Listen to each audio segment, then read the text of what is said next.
Sir, you're charged with especially aggravated kidnapping. You're also charged with aggravated assault, and you're charged with theft of a firearm worth less than $2,500. You're talking about stuff that is not relevant. Hello and welcome to the Court of Public Opinion. I am the recovery addict, and boy do I have a case for you today. Why is the dog chewing on this guy? I think they have got the wrong guy there. Got the wrong guy, and the dog was biting him. He roughing him up quite a bit.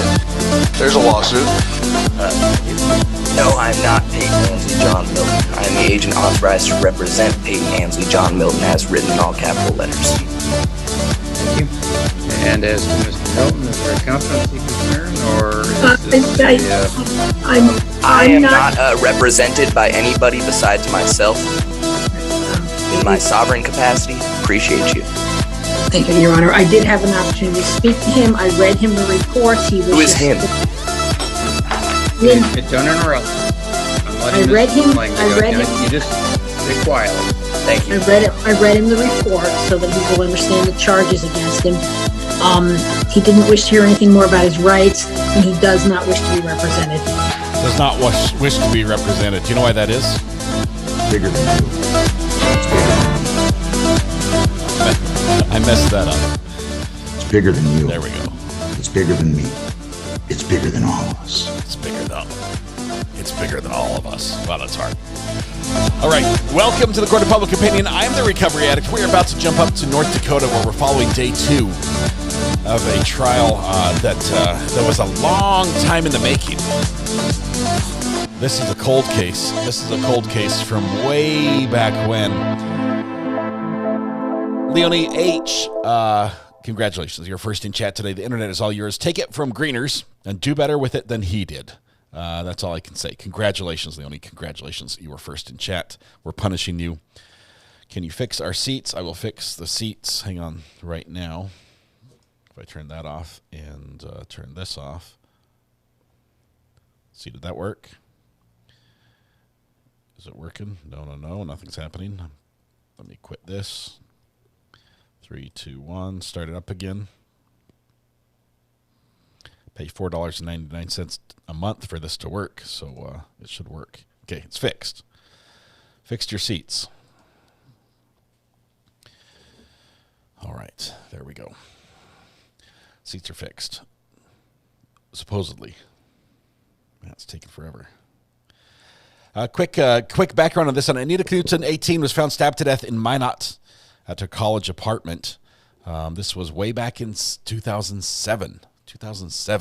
There was a cold case, Cold Justice TV show, did an episode on this back in 2021, and that sort of prompted everything to sort of kick back up in the investigation. Nichole Rice, her roommate, was arrested. She was released on a $120,000 cash bond. She has hired her attorneys. They're not public defenders. So she's out on bond, and we have a jury seated. We've already lost one jury. Jury number 44 had a panic attack, had to go. So we have 10 males, 5 females on the jury, and we're beginning day 2 in court. So that's where we are with all that. Let's jump back in. Yesterday we had someone with more experience. We had mom and dad both testify of the victim in this case. The dad was the one who found her first. Drove to her apartment and banged on the door, called, couldn't get an answer. Went to management, said, "You need to open up the door for me so I can see if my daughter's okay because her car's outside. She's not answering. It's bigger than you. Something's wrong. It's bigger than me. It's big. It's bigger. It's bigger than all of us." I've got to turn that off until I can get that working right. Anyway, so he did that, which was cool, and then the management said, "No, you can't, or we'll get in trouble." He said, "If you don't, you'll get in trouble." That's sort of like a threat from a dad. They ended up going and looking in the window, and they saw her deceased on the bed, and they did open it up and called police and everything else. So that was some heartbreaking testimony to watch them testify to that yesterday. I think the pace is going to go a little faster today, so let's jump right in. Can we be on 1.25 speed? Is that all right? Let's see. Let's start right here. Wait for it. Speed 1.25. Okay, there we go. Let's go there. All right. The seal is crooked because the camera is crooked. So we'll give them a pass on that.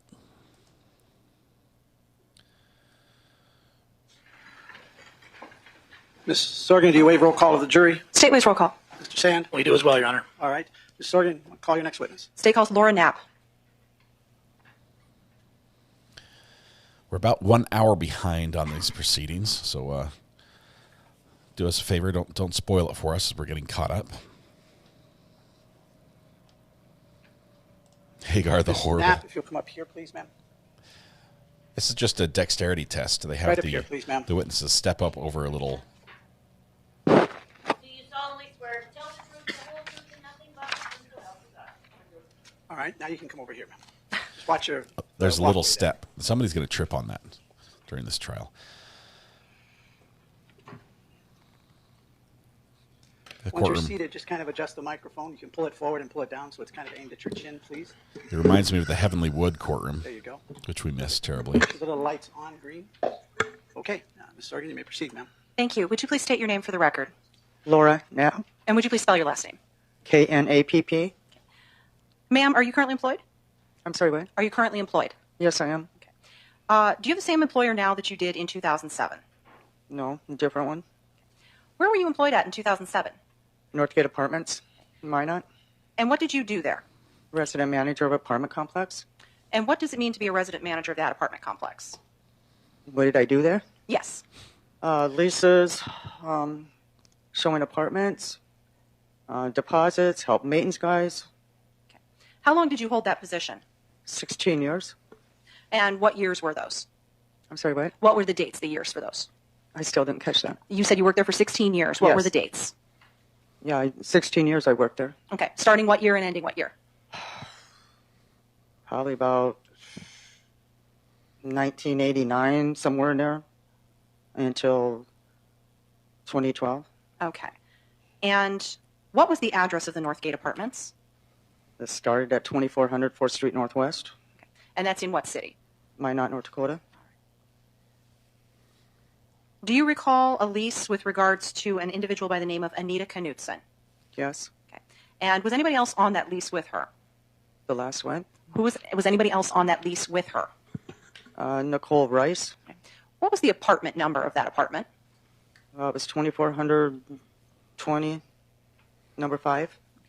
2420, number 5. Could you describe that apartment for us? How many bedrooms, how many bathrooms? 2 bedrooms, 1 bath. Okay. And could you describe the building that it was in? Did I what? Could you please describe the building that apartment was in? It was a building that had 8 apartments, 4 on the north side and 4 on the south side. Okay. And which side was number 5 on? North side, I believe. Okay. I'm going to draw your attention to June 4th of 2007. Do you remember that day? Yes. What did you do that day? Went to work. Okay. Did the normal duties. That's the defendant. Probably work in apartments or getting an apartment ready for showing. Because it's the beginning of the month. Just a daily routine. Okay. And when you were done with work that day, what did you do? Went up to my apartment. Okay. Now, is your apartment also at Northgate? Yes, it is. Okay. And why is that? I was the resident manager. Okay. Was that something that was part of your employment? Yes, it was. Okay. When you went home at the end of the day, what did you do? Went up to my apartment, like cleaning up from the day of like leases or what I had laying there, preparing dinner. Okay. Did anything of note happen while you were preparing dinner? I'm sorry, what? Did anything of note happen while you were preparing dinner? Something that happened? Yeah. There was a knock at the door. My maintenance guy answered the door because I was like busy, like preparing dinner. Okay. He told me that I needed to come to the door. I went to the door, and a gentleman was standing there and said that tried to get a hold of his daughter for several days, him and his wife. Asked if he could have a key to get into the apartment. I told him I couldn't give him a key, but I could go down there and open up the apartment for him. And what did you do? When I got my keys, and we proceeded down to the apartment. Okay. And which apartment was it that he needed opened up? 2420 4th Street Northwest, apartment number 5. Okay. Did you ever get this gentleman's name? Gordon. Okay. And you went to that apartment with Gordon. What did you do next? I remember going to the door, and it seemed like it was locked because it wouldn't turn the knob. So I grabbed my keys and opened the door. Well, it clicked. It was like a little hard, but it clicked, so I knew it was locked, and gained entrance into the apartment. Okay. Once you unlocked the door, what did you do? Gordon went in first, and I followed behind him. And he went down towards the bedroom, and I stood in the kitchen area where I could see the bedroom door, or the bedroom area. And then what did you see next? Gordon coming out, and saying we need to call the police department. And did you call the police? I can't remember if it was myself or Gordon called the police, but one of us did. Okay.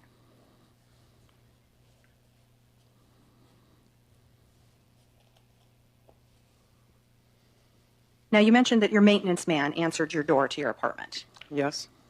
Did he Who was the maintenance man? Marty and Elle. Okay. And why was Marty in your apartment? We lived together. Okay. You were romantically involved? Yes. Okay. Okay, there it is. For approximately how long? About 10 years. Okay. Now, you said Marty was the maintenance man. How long had he worked for Northgate Apartments as the maintenance man? Probably almost 2 years. And Marty lived with you, is that right? Yes. Okay. Was living in the apartment part of Marty's compensation package from the apartments like it was yours? Yeah, I guess basically probably. The owner knew he was living there. Okay. But the apartment was for the resident manager, is that right? Yes. Okay. It's a win-win for the manager. Now, you said that Marty lived with you. Had you seen Marty earlier that day?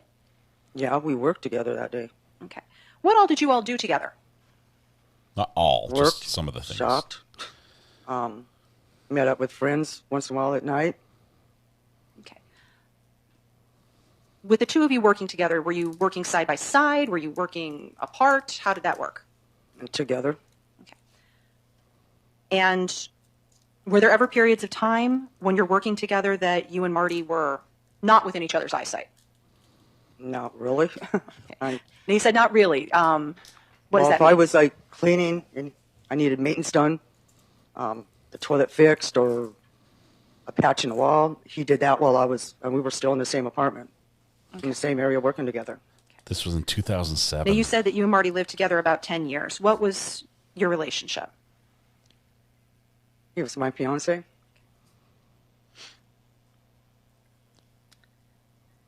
What were Marty's duties at Northgate Apartments? Duties of a maintenance guy, repairing, lawn work. I guess that's basically it, repairing things. Okay. There's some sad facts in this case. And When I think Marty we're would coming up repair to one things, of what them. would he do with them? If it was something in, like if it's a toilet in an apartment, he did it right there. What if it was something that couldn't be repaired in the apartment? Screens. Okay. What would he do with those? They would go to the shop. Okay. And there was a shop? Where was the shop located? On the same grounds. I can repair screens. Like that's On one the thing date I that literally can do. Gordon Done. came knocking on your door and asked you to let him into Anita's apartment, was there something that needed repaired for that apartment? A screen. Okay. Did you see the screen? After we got taken into the shop, yes. Okay. Can you describe the screen? The frame was bent and there was a cut in it. Was it, can you describe the cut? No, not really. I just know it was slashed. Okay. And it was in the shop, correct? Yes. All right. Who put it in the shop, to your knowledge? Maintenance guy, Marty. Okay. And do you know when it was placed in the shop? That morning when he walked through to, there's laundry rooms up there in between the units. And we would lock them up at night to prevent vandalism. And then they would get reopened up in the morning. Okay. Can you describe the kind of screens that were at the apartments at Northgate? The frames were probably like aluminum. They were easy to bend. Okay. Were these expensive screens or? No, probably what a general screen would just be in an apartment. Can you please describe the locks that were on the doors at the apartments at Northgate? Bolt locks. Okay. And what does that mean to you? You had to have a key to entrance and to leave the apartment to have it locked. So you couldn't just pull it shut behind you and it would lock? No. You had to have the key to do it. Were the locks changed in those apartments when people moved out? Yes. And what was the practice for doing that? It was Shooks that came up and changed them. Okay. And Shooks is a lock company? Yeah. Okay. Shooks Locksmith. That's where we got our locks from. Okay. And what would they do with the old locks when they take them off the doors? We sell them on eBay. Keep them once in a while. If they were damaged, they went in the garbage. Okay. Were locks ever recycled on doors? Once in a while they were. Okay. And was there ever a record that was kept of what lock got recycled onto what new door? No. Can you describe the keys to those locks? What do you mean describe the key? What was the key like, physically? The bitting. It was probably about an inch wide on top. I mean, they were like heavy-duty keys. Okay. Was it like a slage? Are these the kind of keys that could be... Well, let me ask a different question first off. How many keys were given out to apartment number 5 when Anita Knutson and Nichole Thomas were living in that apartment? 2. Okay. And why is that? That's for how many tenants are in that apartment. That's how many keys are issued out. What was the policy with regards to copying of keys? You couldn't. Okay. It wasn't allowed? No. All right. Was it possible to copy keys? No. Okay. And why is that? Because they were from the locksmith, and you had to have permission to have them made. And there was only a certain amount of people that could get those keys made. Okay. In that time frame, at 2007, is that right? Yes. Okay. And could somebody just take that key to Shook's Locks and get that made without you knowing about it? No. Objection, Your Honor, calls for speculation. Overruled. Okay, you can answer that. I'm sorry, what? You could answer the question. No, there was only certain people on the list that could get those keys made. Okay. And who were those people? Myself and the owner, I know for sure. Okay. And was a record kept if copies of those keys were requested? I'm sorry, what? Was there a record kept if copies of keys for an apartment were requested? No. Okay. Are you aware of whether or not keys were made for number 5, copies of keys? I don't think so. Okay. You never handled any request for a copy. Is that fair to say? Oh, no. Okay. I misunderstood your question. Oh, that's okay. It's okay. If you don't understand me, just tell me, okay? All right. And why was it that it had to go through management or ownership to get a key copy made? That's the only way you could get a key made. Was there a fee associated with it? I'm sorry, what? Was there a fee associated with that? If there was a last key, yes. Okay. I'm going to have to go grab my bag of locks. We're going to have to talk about keys. Now, you said that Marty would do a walkthrough of the apartment complex. Is that right? Yes. Okay. How often did he do that? Well, it's ever who wasn't busy or whatever. We did it in the morning, and we did it about 10 o'clock every night. Okay. About what time in the morning? Between 7 and 8.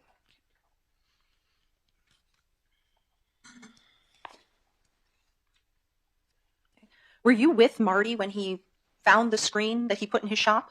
No, he went and did the walkthrough himself. Okay. How long was Marty away from you at the time that he did that walkthrough? It only probably takes about 10 minutes. Okay. And did you inspect the window that this screen may have come from yourself? No, I just knew that when he brought the screen in, he told me what apartment it was. Okay. All right. Now, Marty is no longer employed with Northgate, is that right? No. When did Marty's employment there end? New Year's Day on 2009. That's pretty specific. Why do you know that? It's when he committed suicide. What was going on in Marty's life at that time?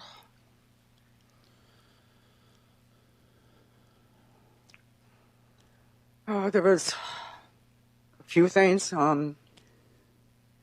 didn't get a job that he wanted. He wasn't happy with the job he had. He was diagnosed possible with Parkinson's disease. He lost a nephew or a niece that he was very fond of. I guess basically his family that was here moved away. Was there anything going on in your relationship? I thought everything was good.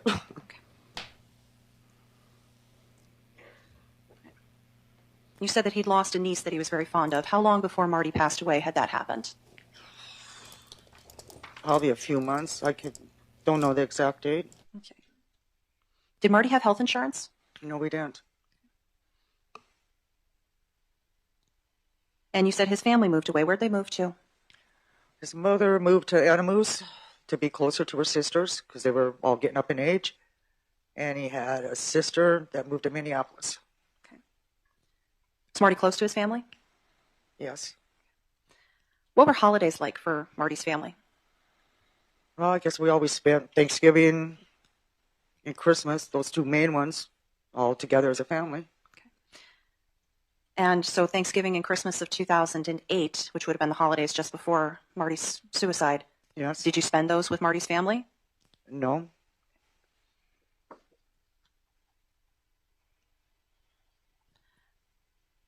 What was Marty's relationship with alcohol like?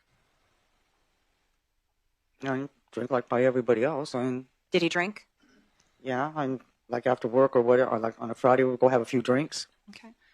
And what did you notice of his drinking in the time period leading up to when he committed suicide? I didn't really see no difference. Okay.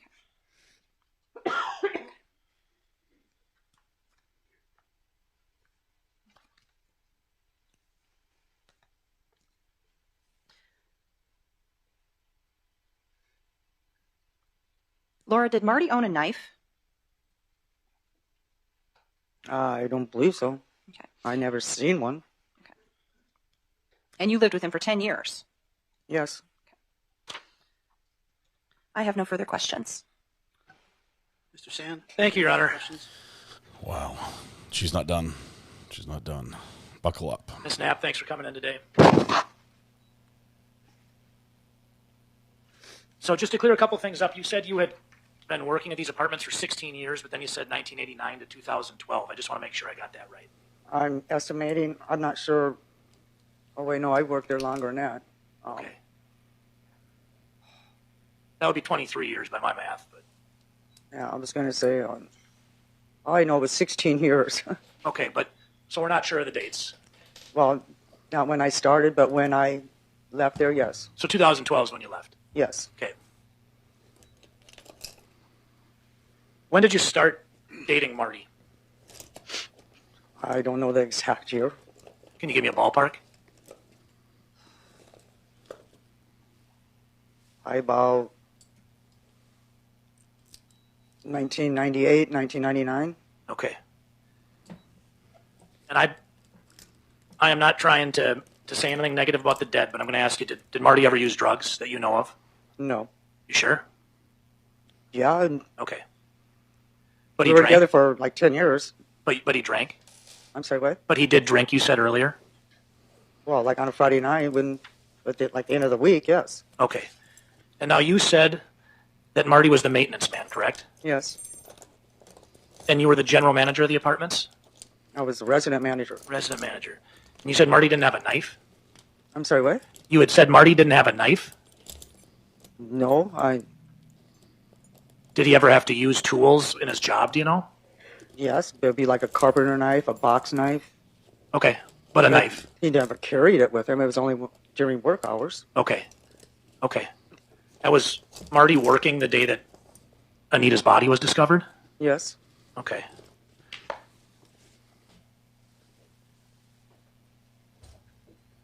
Did you talk to Marty at all about what happened to Anita? No. You guys didn't discuss it? No. I just about the screen that needed to be repaired or whatever. No, we didn't discuss Anita's body or nothing like that. So after you went in to the apartment with Mr. Knutson and Marty and you found Anita's dead body, you guys didn't discuss that at all? There was no talk about it? No. Okay. Now, the state's attorney had asked you about this screen that had been slashed, correct? Yes. When's the first time you saw that screen? That morning when I was in the shop. You were in the shop with Marty? Yes. Okay. Where was the screen? In the shop? Yes. Okay. And you were in there with Marty, correct? Yes. How did the screen get in the shop? Did Marty bring it in there? He picked it up and brought it into the shop. Do you know where he found it? He said outside that window. Okay. Did Marty talk to you about a curtain or rods at all being outside that window? No. He didn't tell you that he threw a curtain rod and curtains back into the window? No, there was no mention of a curtain rod or a curtain. Okay. Do you know where specifically on the property the screen was when Marty picked it up or however he got it to the shop? Towards the sidewalk. Why is it thrown so far? Do you remember talking to police officers at all? Well, like up at the apartments? Yeah, after Anita's death. Were you interviewed by police? I don't recall really talking to you. You were interviewed by Detective Plessas on June 6th. Do you recall that? I'm sorry, what? You were interviewed by Detective Plessas on June 6th. Do you recall that? Down at the police station, yes, Yeah. but not up at the apartments. Okay, thank you. We've got some locks to talk about. Locks and Do you recall Detective Plessas discussing the lock with you? I'm sorry, what? Do you recall Detective Plessas discussing the lock with you? I apologize if you're having trouble hearing. No, I don't. No?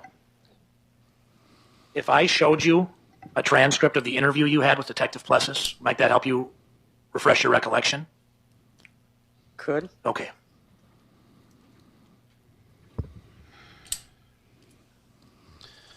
I have some of the simplest to the most complicated keys known to man in my hands. I'll show you later, but one of them is the one used to open up a suitcase lock. Stop talking, ma'am, please. Ma'am, you have to wait for him to ask you a question. Yeah, don't talk. Don't talk. That was the hammer of justice coming down right there. Stop talking, ma'am. Oops, just once. Napp, have you had a chance to Yes, I'm just trying, I'm just trying to catch this. Okay.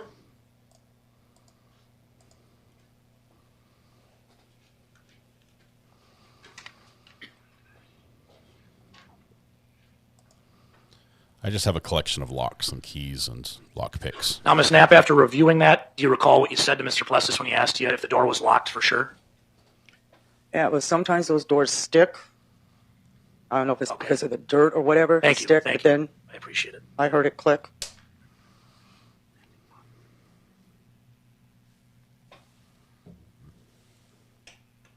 Do you remember calling Detective Goodman about a tip from the landing bar?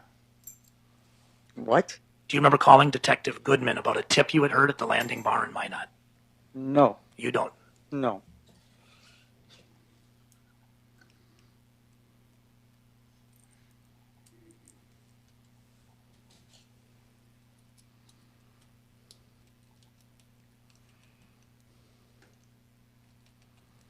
Those are the only questions I had, Your Honor. Thank you. Thank you, Ms. Napp. Quick witness there. Morgan, do you have any redirect, ma'am? Just briefly. Laura, Mr. Sand asked you about an interview on June 6th at the police department, correct? Yes. Okay. Was that with Officer Plessas or Detective Goodman? I don't recall what officer it was. Okay. And Mr. Sand asked you about when you first saw the screen in the shop with Marty. What drew your attention to the screen? What was the what screen? What drew your attention to the screen that you noticed it? He showed it to me. Marty pointed it out to you? In the shop, yeah. Okay. He says, I put the screen over here. Okay. And Mr. Sand asked you about the statement that you had made about sometimes the door sticks, but you had some additional information to add on that, correct? Yes. And what is that? Once in a while, the doors do stick because of the wind blowing in with debris, dirt, dust. But after you work it a bit, it'll click, then you know it's unlocked. Okay. Now, to clarify, did you try the door without putting a key in it first on June 4th? Yes. Okay. And you were aware that the doors sometimes stick. Did you take that into account when you tried to open Objection, Your Honor, leading. Sustained. Okay. How much effort did you put in before you started using a key? I'm sorry, what? How much effort did you put into opening the door before you started using a key? turned the knob, whatever, and didn't want to. That's how I knew it was locked. I put the key in, jiggled it a little bit, and then it clicked. And then I turned the knob, and the door opened. Okay. What did you hear when you used the key? The click. Okay. And what did that mean to you? The door was unlocked. The door was unlocked once you had used the key. After I used the key, yes. Okay. Thank you. I have nothing further. Mr. Sand? Just briefly, Your Honor. So the state just asked you about you seeing the screen, correct? Misconduct. They only have those Yeah. for super Okay. chats. I'm going to show you what's marked as Defense Exhibit 1.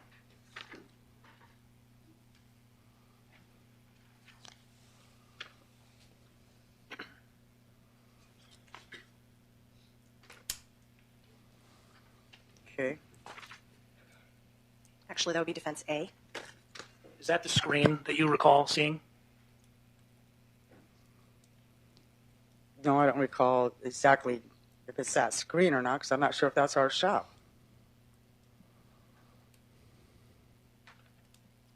I'm going to show this to you one more time, Ms. Napp. Take a good look at it. Does that look like your shop and the screen that was in it? Take a good look. I don't recall how the shop was really set up. I don't know if that was in our shop. So do you remember the screen?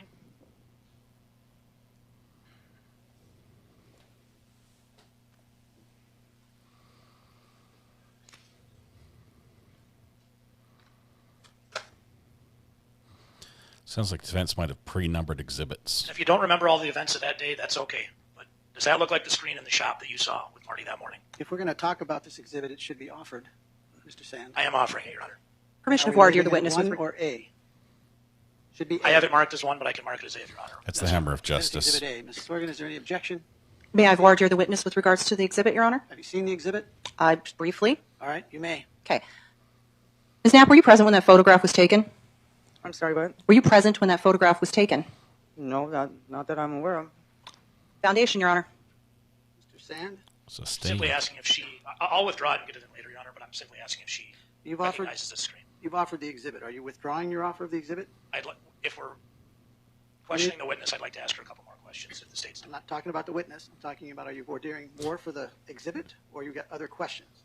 I'm asking in voir dire if you have seen that screen, if that's the screen that you have knowledge of. I know our screens had a white frame. Again, I'm going to stop you, Mr. Sand. If we're talking about this exhibit, it has to be in. She's objected. Foundation. Do you have a response to the foundation? I am continuing the voir dire that she began to try to establish foundation, Your Honor. Is that all right? It is, but not with regard to whether she recognizes the screen or not. Okay. Does this look like the shop? Your Honor, objection. I will withdraw it and try to get it in later then, Your Honor. All right. Thank you very much. Couple hammers there. Hammer of justice.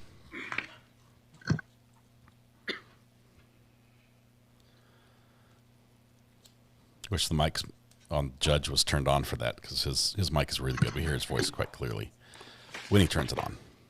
Ms. Knapp, you recall looking at the screen you said earlier? Yes, I glanced over at it, yes. Okay. What do you recall that it looked like?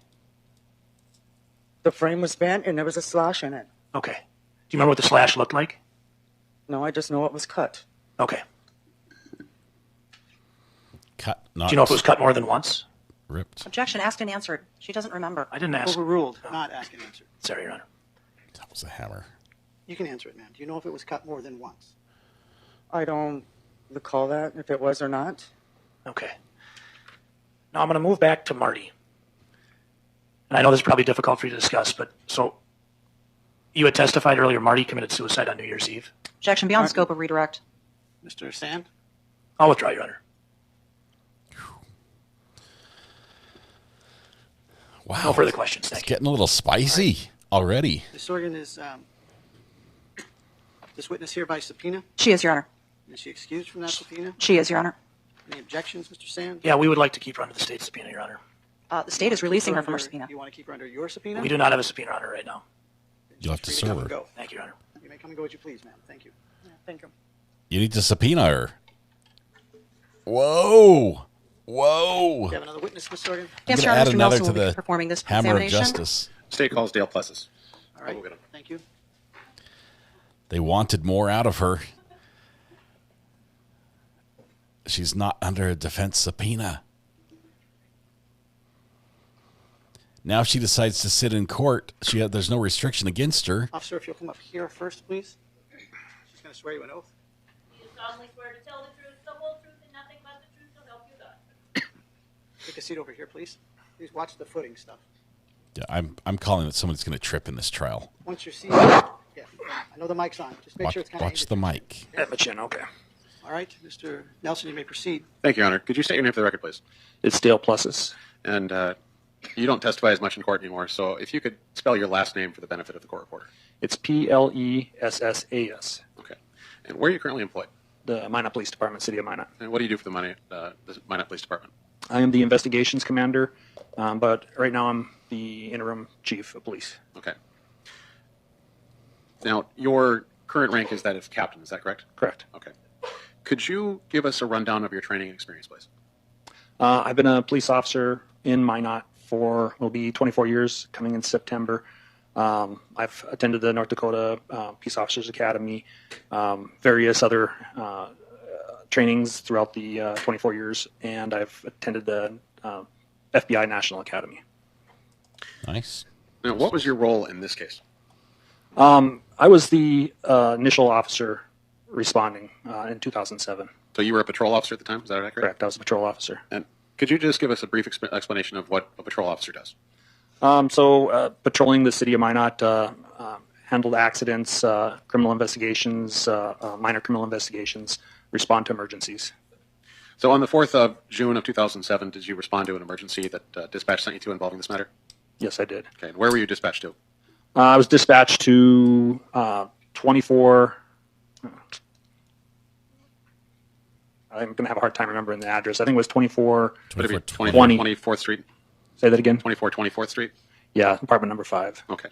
And that's in Minot, Ward County? Correct. And what happened when you got there? I was dispatched for a potential unattended death or a deceased female. So I was at the very end of my shift at that day. Must have been around 5 o'clock. And I arrived on scene and made contact with the reporting party. Would that be Gordon Knutson? I think the reporting party was Laura Napp. Okay.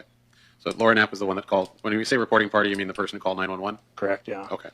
And was Gordon there as well? He was. Okay. And what happened next? They directed me to the apartment, and Laura wanted to go in and show me where she was. I told her to wait outside. She motioned down the hallway, and I went to the bedroom where she was located. And what did you find? I found someone who was later identified as Anita Knutson, deceased in the bed. And what did you do at that point? I had a firefighter who had just arrived on scene. I'd asked them to stand outside and wait.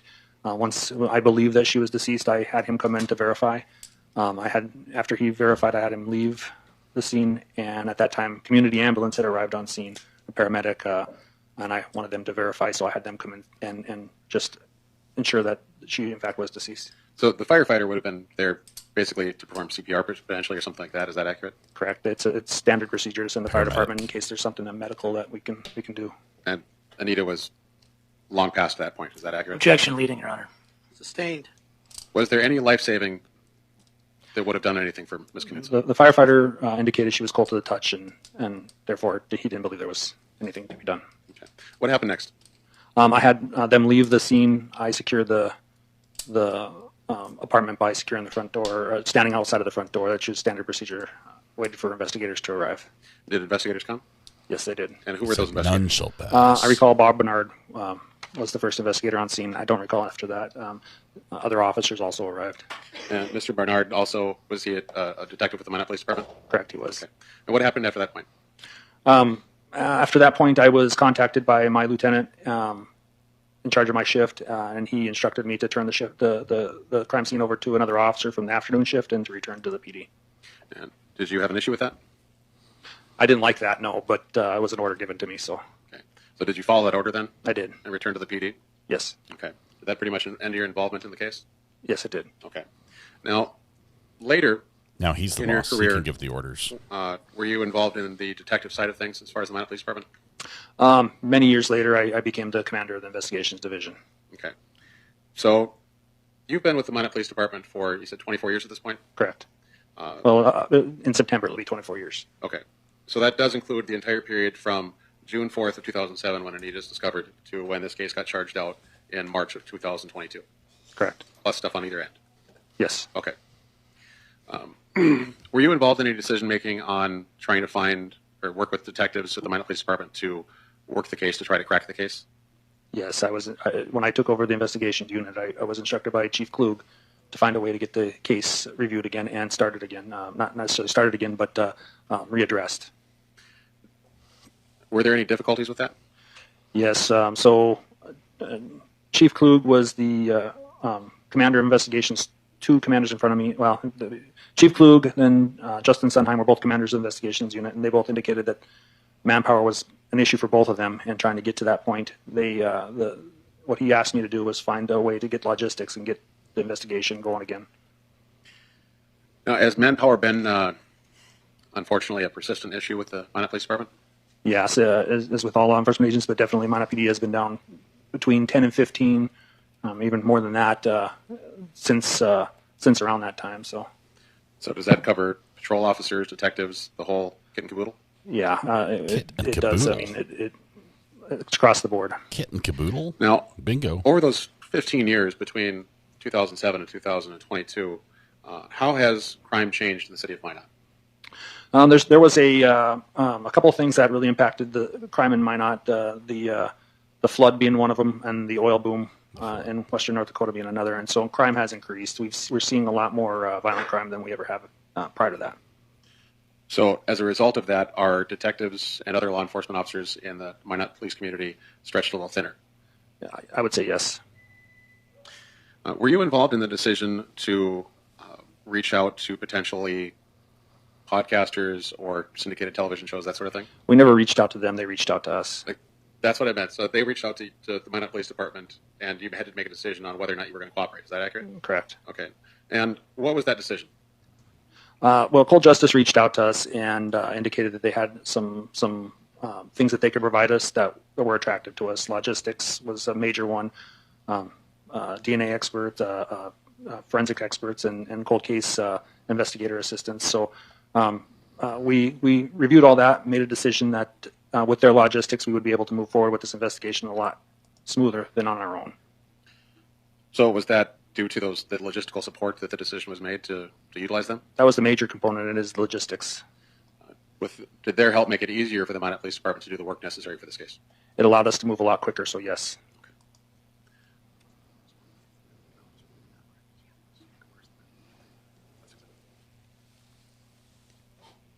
Permission to approach the witness, Your Honor? You may.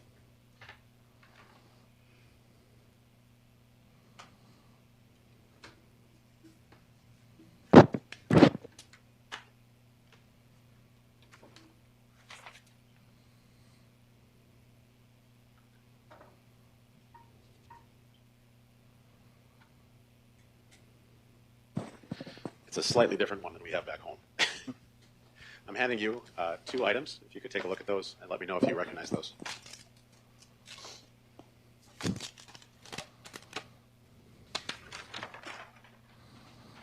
Feel free to stand up and hold them up in front of the jury.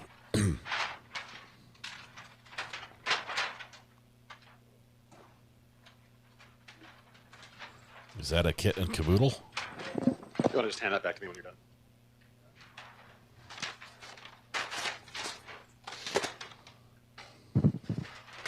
What are these, apartment layout plans? Television show timeline? Picture board? Yes, I do. And yes, I do recognize those. And what are these documents? They're maps. One's a map of the city of Minot with the full city limits, and another one is a zoomed-in portion of the city of Minot. And are these true and accurate copies of a map of the city of Minot? Yes, they appear to be. Okay. The state moves to introduce Exhibit 2A and 2B into evidence, Your Honor. I seem to think the kit and caboodle was like a tackle box for makeup. I'd need to come take a look at them, Your Honor. You may see them from here. Thank you. I believe I've seen one. Kit and caboodle.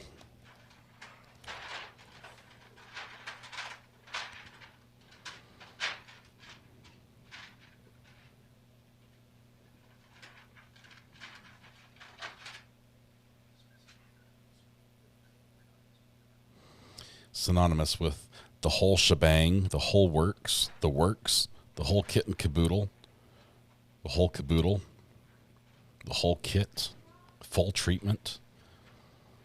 Yeah, but show me a picture.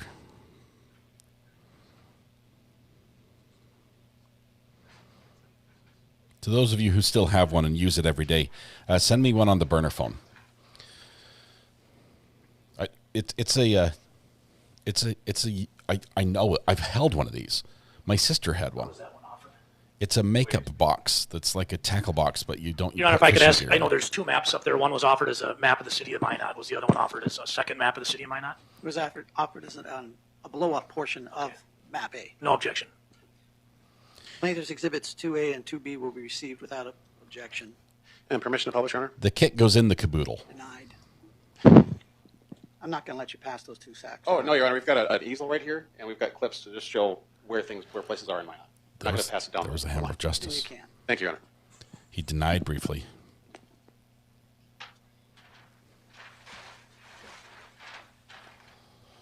The whole enchilada. The full Monty. Oh, wait, that's different. That's different. Oh. Burner phone's blowing up with pictures of makeup boxes. Of course, Amber has one.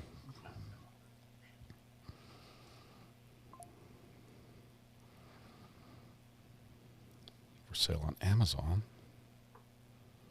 There's a caboodle store. I remember one that had, like, you opened the top and then the drawers like spun out. You'll need a microphone. I'll sit at the desk and you use this.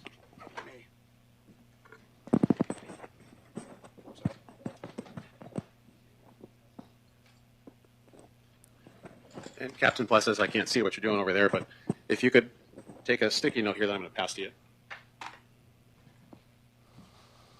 They're passing notes in court. And use that to indicate the location of 2420 4th Street Northwest in Minot, Ward County. Which exhibit is he on? That's 2A. Apparently, Google Earth has not made it to North Dakota yet. So this paper map of the city will have to do. Pin the tail on the donkey about right here. Okay, I marked that.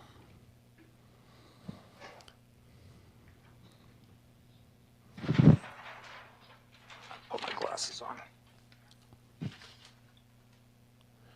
Now we're zooming in. It's just text on the screen. And Captain Plessas, if you could do the same with 2B, which is the blow-up of 2A. It's just names of roads. There's no lines. It's just a mess of And I have no further text. questions this time. Captain Plessas, if I could get that microphone back from you. Okay, that's done. Make sure it's off. Yeah, it's on. That's great. Oh, the stickies? Yeah, thank you. It's just words all over the screen. Some apartments are here. Mr. Sand, do you have any questions for Captain Plessas? I do, Your Honor. Oh, we have questions. Captain Plessas, the state discussed with you MPD's numbers being down in terms of officers, correct? Correct. And you said that you guys, all law enforcement has struggled, but you have struggled more, right? I would say, I can't say more, but we are definitely struggling, yes. What reasons do you think that's for? There are multiple reasons. The police in general are struggling because of work-life balance. The perception of law enforcement, I guess. There's multiple reasons why we're down. Did your police chief just step down? Yes, he did. Okay, do you know why? He was investigated on a administrative investigation, and he, at the end of that investigation, chose to step down. What do you know about that investigation? Objection on irrelevance. I believe it has extreme relevance, Your Honor, especially given what's gone on. I'll overrule your objection. Please make sure you connect it, Mr. I will, Your Honor. Connect the dots for us. What do I know about the investigation? Just give me leeway. I was involved in the investigation, but I guess I didn't conduct the investigation. Did you review the report when it was completed? I have read the report. I can't say that I've read it extremely thoroughly, but I have read the report. And I'm guessing you're aware of the new report regarding Sergeant McLeod. Yes, I am. Okay, have you read that? I have read through that. I have not in depth read. Are you aware of the allegations of destruction of text messages? Objection, and Your files? Honor. Relevance to the Extreme relevance, Your Honor. That's okay. Can I have you approach the bench, please? Please approach the bench. This is the big issue This is how this trial began. The last pre-trial hearing before the jury was in there hearing opening statements. This bombshell dropped. This, Sergeant McLeod investigation report bombshell that defense played that card like this. They had never heard of anything like this happening before in any trial anywhere in any country, let alone our own legal system. And they're saying this right here it's cause for dismissal. This is so bad. We stayed up till 2:00 in the morning working on this. We only got to the first 5 pages. That was 4, but 5 pages. That's how they played this. So they're playing this super relevant. They'd love to get into this because guess what? It looks like McLeod might have been a bad apple. Okay, and now you've got police department who they're struggling with personnel. The police chief just stepped down. You've got these reports coming out of bad cops. Hey, maybe investigation might have been botched. Maybe there might have been some mistakes. Maybe there's room for defense to cast some doubt here on the work that the police did or didn't do, which is more appropriate in this case for the defense, especially because they're saying there's some third-party culprits out there who need to be looked at who aren't. So this is going to be spicy as long as the judge allows it. And now the judge is no pushover. As you know, that's why we have the hammer of justice. We're counting the number of times he comes down and lays down the law in this courtroom, and so he's going to have to. Yes, I've got caboodle picks coming out my ears on the burner phone. All right, now. Mr. Sand, you can ask your question with regard to Officer Plessas, Captain Plessas. He's going to have to relation to connect the everything. manpower issues that the police department is having now. Well, my plan is to ask the same question I just asked, Your Honor. Is that objection being overruled or sustained? Ask the question again. Are you aware of the allegations of destroying of text messages and files in the new investigative report? Objection, Your Honor, as to relevance. Again, what's the relevance of that, Mr. Sand? The relevance, Your Honor, is that the officers working on this report were involved in that. The objection is sustained. We're talking about an incident in 2007, not the report. Okay. Ooh.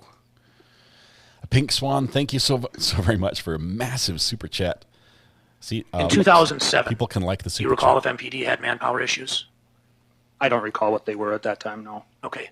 What was your rank in 2007? I was a senior officer. Were you the first officer on scene? Yes, I was. Okay.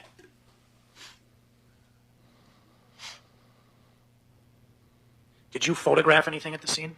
No, I did not. Did you observe anything at the scene? I observed things at the scene. Okay. Did you observe a curtain or a curtain rod at the scene? I don't recall that. Okay. What do you recall when you walked into the scene? Like I said before, I recall being motioned down the hallway and finding Anita Knutson on the bed.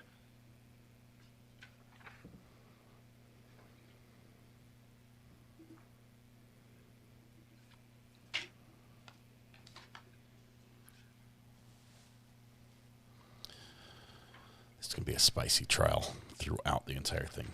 Do you recall any involvement with Officer Klug in 2007 on this case? I do not. Do you remember him being involved in the case? I do not. Okay.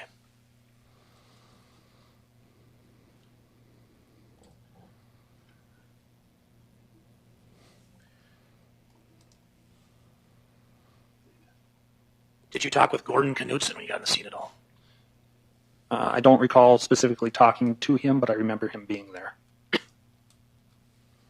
Do you recall observing a ripped screen when you were at the scene? No. Or a slashed screen? I did not see the screen, no. Okay. Did you talk to the maintenance man, Mr. Marty Annell, when you were there? Yes, I did. Okay.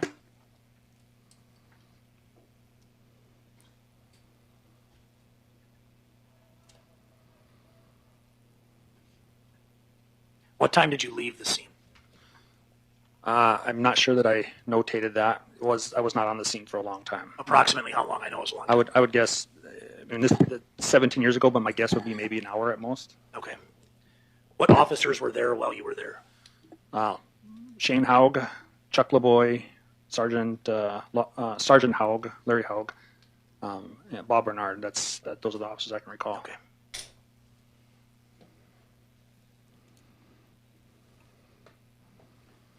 Those are the only questions I have. Mr. Nelson, do you have any redirect? No redirect, Your Honor. This officer hereby subpoena. Yes, Your Honor. Is he excused? He is excused, Your Honor. Mr. Sand, do you have an objection? No, sir. All right, officer, you may come and go as you please. Thank you. He's gone. Wow. Next witness. State calls Dan Stranberg, Your Honor. Told you it was going to go faster, and we're seeing that today for sure. Let's see if somebody trips stepping up to the to be sworn. We'll talk about keys when we get a break. Have you come up here, officer? Why it's important that the keys could not be copied or how that works. You solemnly swear to tell the truth, the whole truth, and nothing but the truth, so help you God. I do. Then have a seat over here, please.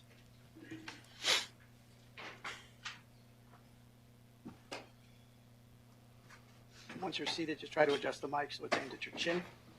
And we'll start with the states, and then we'll go to the defense. Mr. Nelson, you may proceed. Thank you, Your Honor. Could you state your name for the record, please? Dan Stranberg.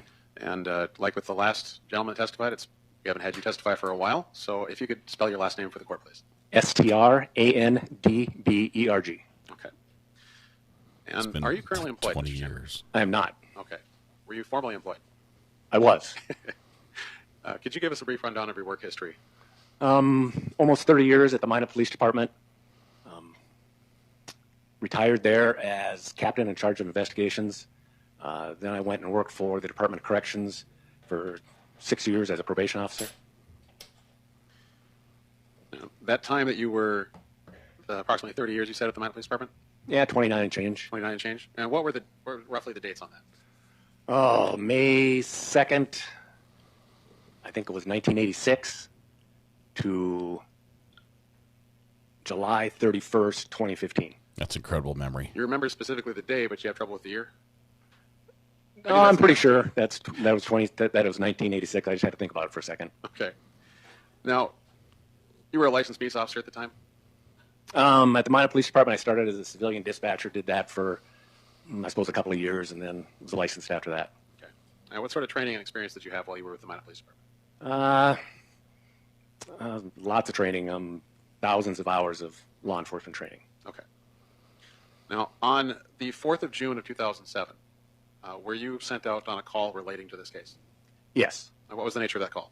I got a voicemail on my cell phone from the PD that Officer Barnard was at a crime scene and requested that I respond to it.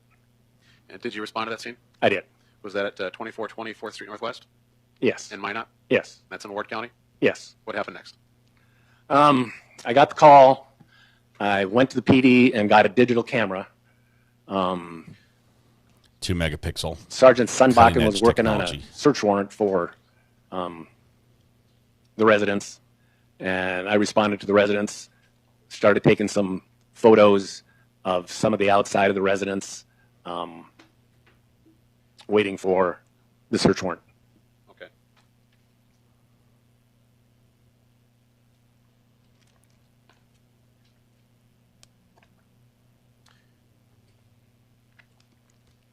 Dell is not a sponsor, by the way.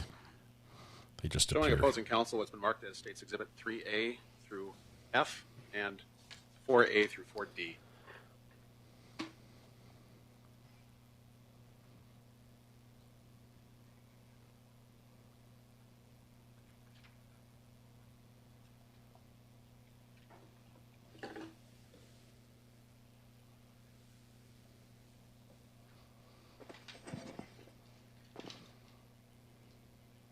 Permission to approach the witness, Your Honor? You may.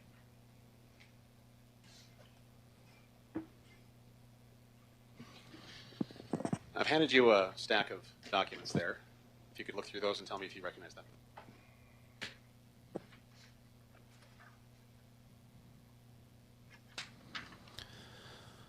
The mics are good, but they're not great. They're a little bit terrible.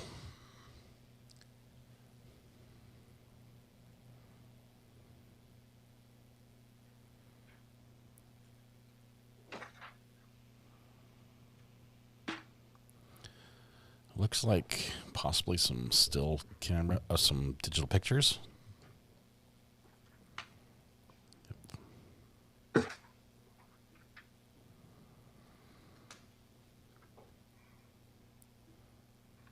Setting some aside. Wonder why he's sorting it. Some he recognizes, some he doesn't. Do you recognize those? Yeah, they're photographs. They're photographs that I took of the general scene. Is that those photographs the outside of the apartment? Yes. Okay.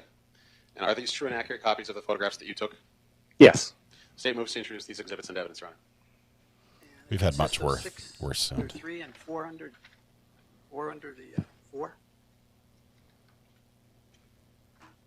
And exhibits. That's correct, Your Honor. All right, Mr. Sand, do you have No any objection, objections? All right. States exhibits 3A through 3F and 4A through 4D are received without objection. Now, what happened next? You said you were talking about the search warrant.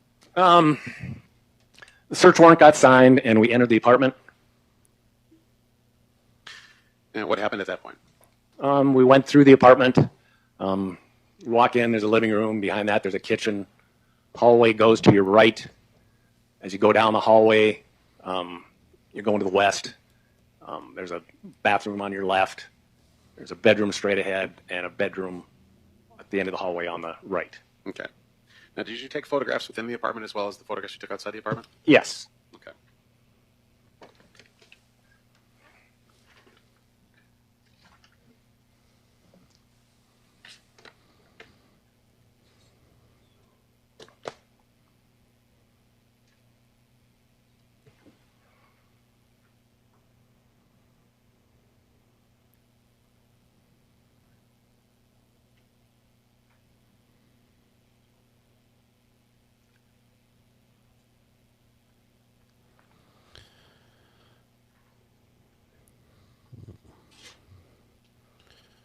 Who does he look like?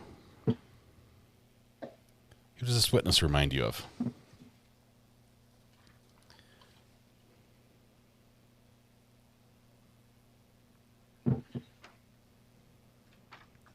That CNN reporter?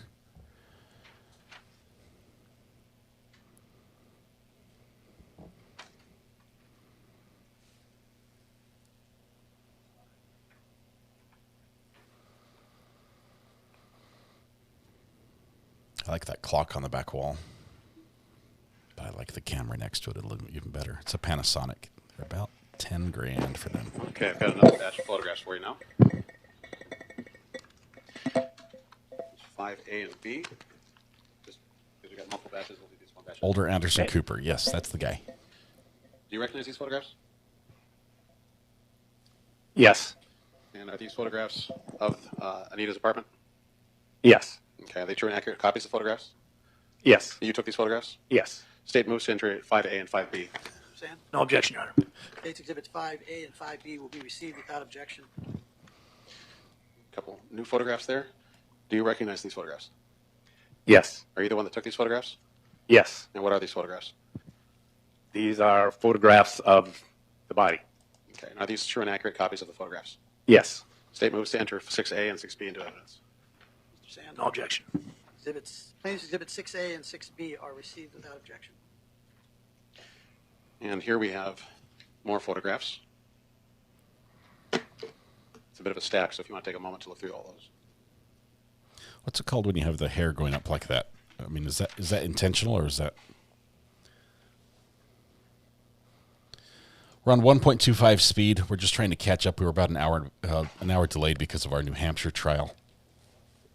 It looks like Bill O'Reilly.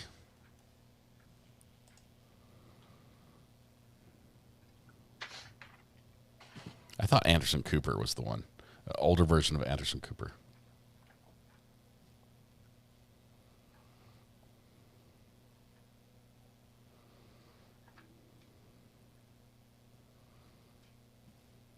Pickles, not pundits. It's a baby shark hairstyle made with bubble bath. I'm impressed. Okay, first of all, I've never had hair that long. I've never had hair as long as most girls wear their hair.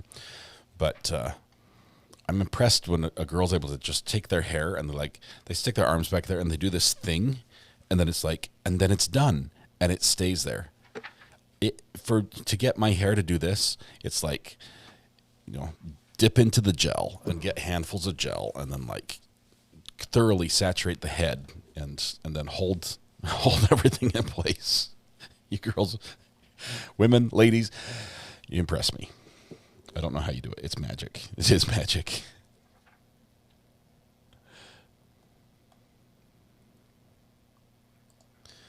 Oh, Michelle's Mixed Media Madness. Let's see. If you're into the Karen Reed stuff, Proctor got fired today. That's new. Yeah, it's been a big day. Oh, hair ties amaze me. How you can have something on your wrist Now, are these all and photographs? suddenly that you have took it at the on scene? your hair and have it like Yes. perfect. Are they true and accurate copies of the photographs that you took? Yes. State moves to introduce exhibits 7A through S into evidence. Mr. Sand, if I just may ask, are these the ones that were in that blue trapper keeper? Yes. No objection, Your Honor. Hey, could you count that up? Because I'm 19 photos. 19. Did you hear that? States Exhibit 7A. Did he say 7S. blue trapper Proceed without keeper? objection. You did say no objection, right, Mr. Sand? Yeah, no objection, sir. Thank you. He said trapper keeper. That's another bingo. We've had kit and caboodle and trapper keeper. So what happened next?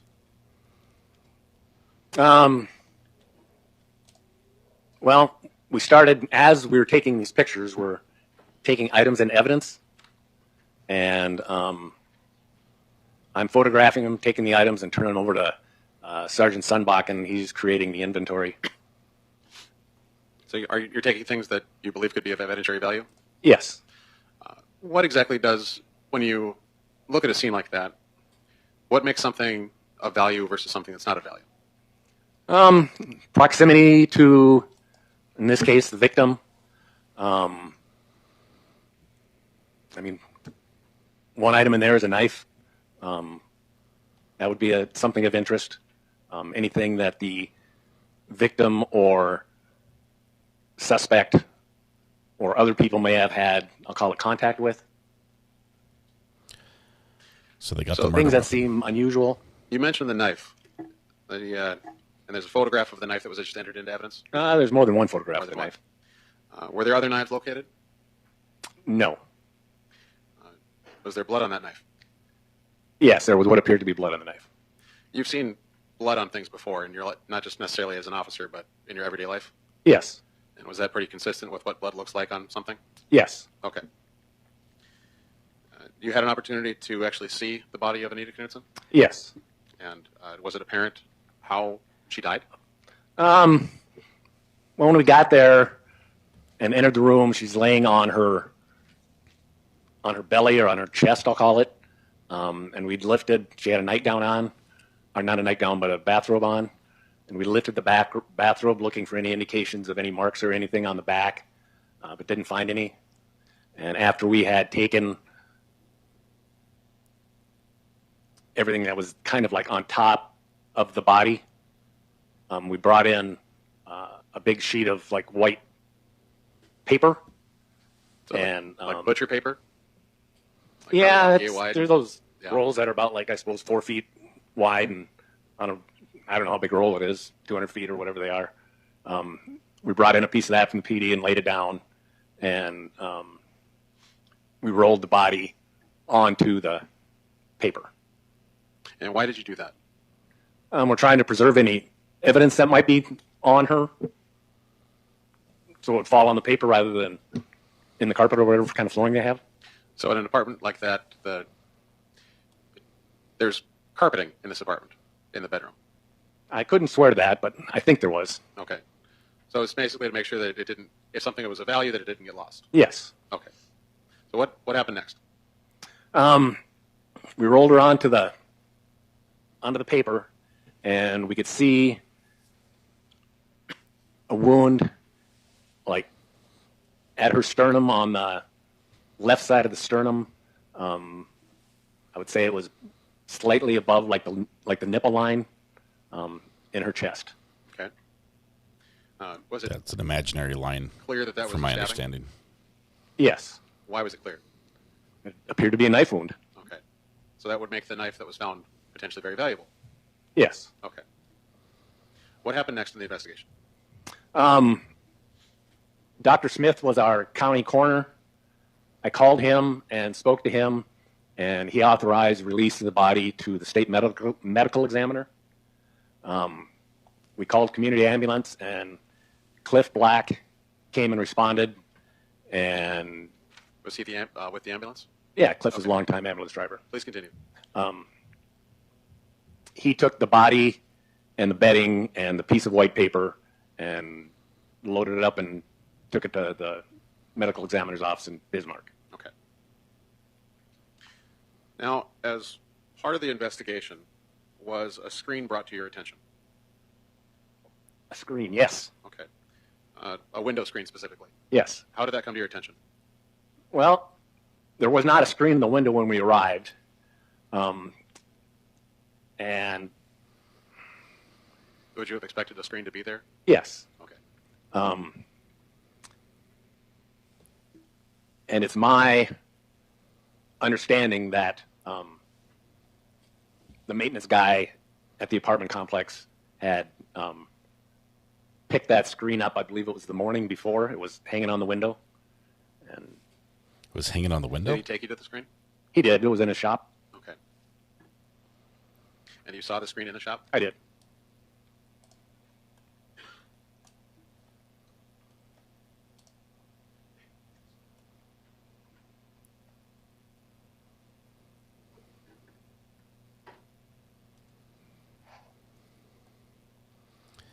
Got some different accountings of where Showing the you screen marked was. as states 8A and 8B. Do you recognize those photos? Yes. Are you the one that took these photos? Yes. Are they true and accurate copies of those photos? Yes. State moves to enter 8A and 8B into evidence. No objection. States Exhibit 8A and 8B will be received without objection.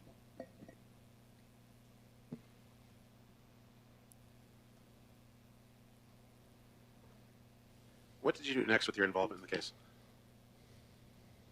Um, Well, let me back up a bit. Did you take we're that going to have screen? to back up a little bit because, Did you take that screen into evidence? yes. Okay. And why is that? Well, it appeared to be possibly a point of entry or exit. The screen was cut. It was damaged. It was bent. Now, at this point in an investigation, and we're talking about more investigations broadly, not necessarily this one, do you have all the answers in the case? No. So you're collecting that because you think it might be valuable, not necessarily because it is valuable. Yes. Okay. So we've got that established. What happened next in your involvement in the investigation? Well, we're kind of jumping around here because the pictures of the screen and some of the pictures of the outside were taken like Tuesday morning on the 5th. And going back to the 4th when we were processing the scene, and Black came and got the body. We continued to process the scene and take things that we thought would be of evidentiary value. Go ahead. No, you said some of those pictures were taken the next day? Yes. But they still are a fair, accurate representation of what, say, the outside of the building would look like and things of that nature. Yes. Okay, please continue. There's a new angle. After we kind of cleared the scene, but had patrol keep the scene secure, and we left for the night and started again the next day, and that's where some of these pictures were taken, were the next day. So what happened next in the investigation at that point?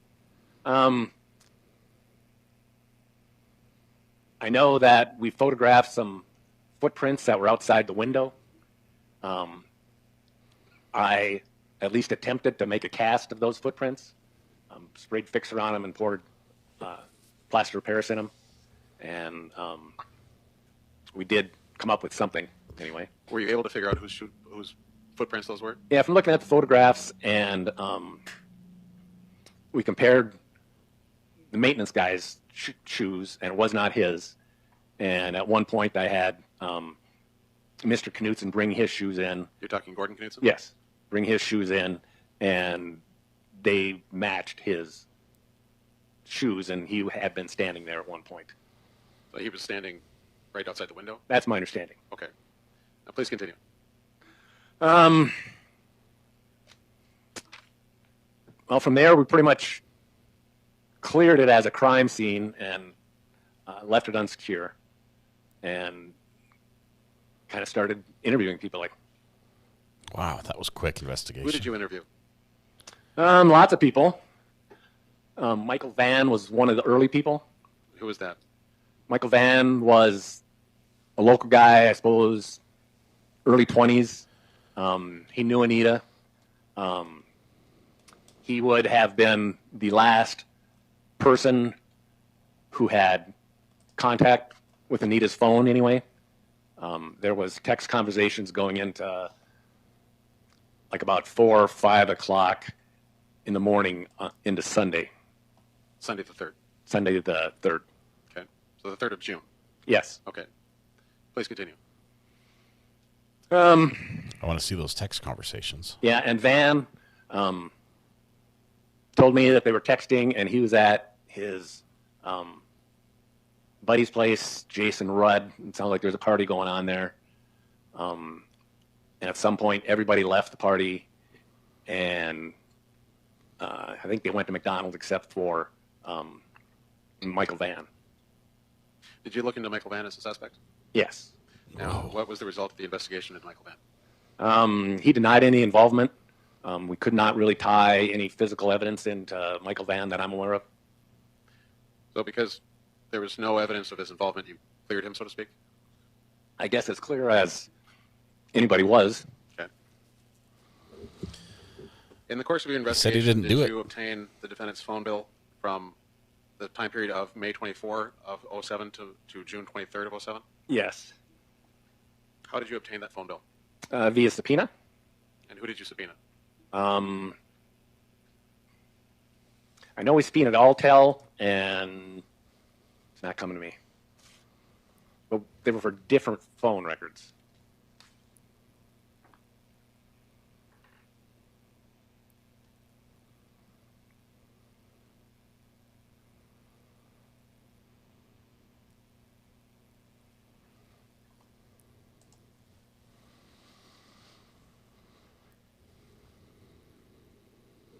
Looks like we're getting some evidence brought in.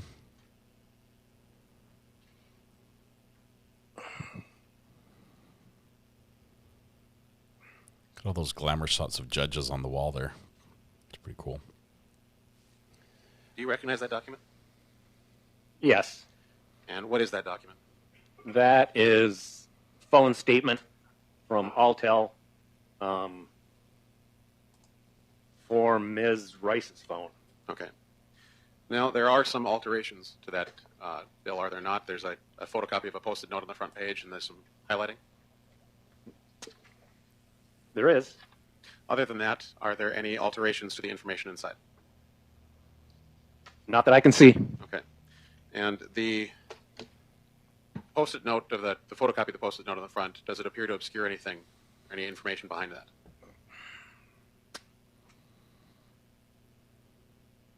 Yeah, there's some letters that are obscured. Okay. But this is the phone bill that was obtained from Alltel for Ms. Rice. Yes. The state moves to enter this into evidence, Your Honor. Mr. Sand, I'm going to object, Your Honor, on a couple of grounds. Just paging through it, there's highlighting and alterations on it. Mr. Stranberg's not the custodian of this record through Alltel, and he didn't even know that's who was subpoenaed. So it doesn't seem like it's a record that's properly kept. It's got highlighting in multiple places on it as well. So we're going to object. First off, Mr. Nelson, what's the exhibit number or letter? It's Exhibit 18, Your Honor, and it's 6 pages long. You heard the objection. Do you have any other information? Well, Your Honor, unfortunately, this is the best evidence rule. This is the only information that's available right now because Alltel is a defunct company. We do not have someone from Alltel. We have the witness here who is willing to testify and did testify that this is the document that he received from Alltel. So I believe the foundation has been laid. Over your objection, Mr. Sand, the court will receive Plaintiff's Exhibit 18. Best evidence comes in with highlighting and everything. No further questions, Your Honor. Mr. Sand, do you have any cross-examination? I do, sir. Thank you. So you go by Mr. Stranberg now, is that correct? Used to be Lieutenant Stranberg? Yes, I do. Okay, thank you. Now, you took photographs at the scene. Yes. You photographed a knife. I did. You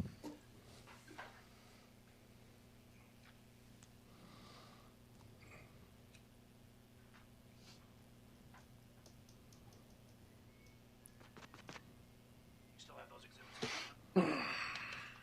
Yes, I do. We're going to need these pictures. trying to keep them separate. The exhibits. Got to keep them separated. Phil, that's for you.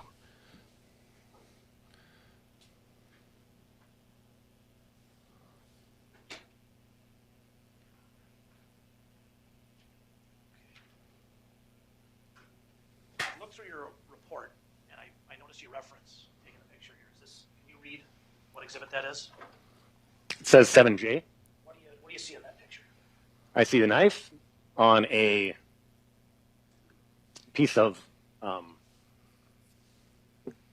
legal pad paper and a scale. Like a ruler? Yeah. Anything particular about the knife you see? Mr. Sand, are you on mute? Is you having trouble picking me up? Can you hear me now? Are you on mute? Is there another one of these mics I can use? I don't. Seems to be a recurring problem. We only Should I have send two one? Okay. on stage. Well, if this works, I'll just hold it like this then. Should I send it to the court? I've got one. What do you see on the knife where the lock is? You mean where the Yeah, right here. Indian with the headdress? Yeah. Yeah. It's like a medallion Indian with a headdress. Okay. And you took a picture of the other side of this knife as Yeah. well, correct? Is that this exhibit 7I? Yes. Okay. And 7J, where that Indian with the headdress is what do you see on this side, 7I? The medallion's missing. Okay. It's not there. Okay. Did you take any other photographs of this knife that you recall? There should On be the bed some here? on the bed.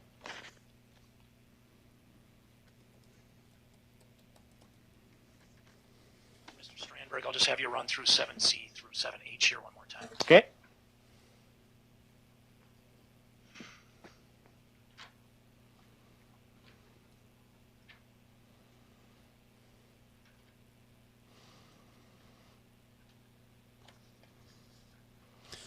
Is it a folding knife or a locking knife? Thank you, sir. And in those photos, do you see the same thing, that the Indian head's missing on the other side? Yes. Okay. Do you want to keep these up there, or do you mind if I put them down here? Doesn't matter. Doesn't matter. If I need to reference it again, I'll ask. Back up. All right, thanks. You have the screen there, I see. Yes. Before you got here, I had some trouble with this photo, so I appreciate you having it. So this is 8A, 8B, correct? I'd have to read, but Okay, sorry. yes. Okay. You recall seeing that screen? Yes. Where did you see it? It was in, I'll call it Mr. Nell's shop. Mr. Anel, and he's the maintenance man. Yes. Okay. You were in that shop, Yes. and he was with you. Yes. Okay. I know it was a long time ago. Okay. Did he tell you when he had brought that screen to the shop? He said that he had, sounds like in the mornings, he kind of takes a stroll around the complex. Okay. And he saw it hanging there, and a pretty common thing for tenants to lock themselves out of their apartments and like break in through a window or something. Yeah.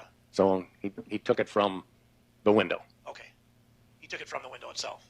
Yes. We had testimony earlier that it was found 100 yards from that building. Does that make any sense to you? Does not make any sense to me. Okay.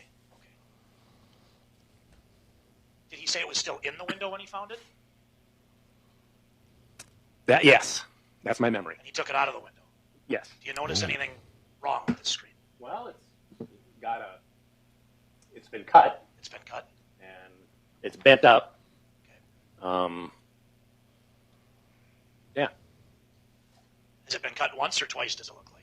I'm going to describe it as like a backwards L-shaped cut. Okay, I'll take that. Thank you. How long were you at the scene, Mr. Stranberg? Well, it was June 4th, and I got the call 6 o'clock-ish is my memory. Okay. And we were there till after dark. Okay. So 5-6 hours. Okay, and I assume a case like this, there was a lot of follow-up. Yes. Okay, did you conduct any interviews? I did. Do you remember talking to a woman named Rebecca Ehrman? I do. Do you remember her telling you about a Native American man with a bloody shirt running from the scene?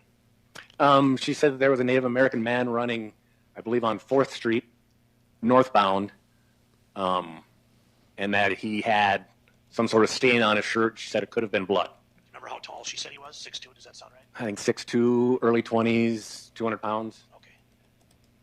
We did identify that person. Okay. Did you have any investigation into a man named Jerron Vivier? Yes. Did you talk to Mr. Vivier? About this? Yes. I was present when he was interviewed, I believe. Okay. What do you recall from that? He was represented, is my memory, at that time. Okay. And he denied any involvement. How long did that interview go on for? I'm not sure. Were you there? Yes. Okay. Do you know where it took place?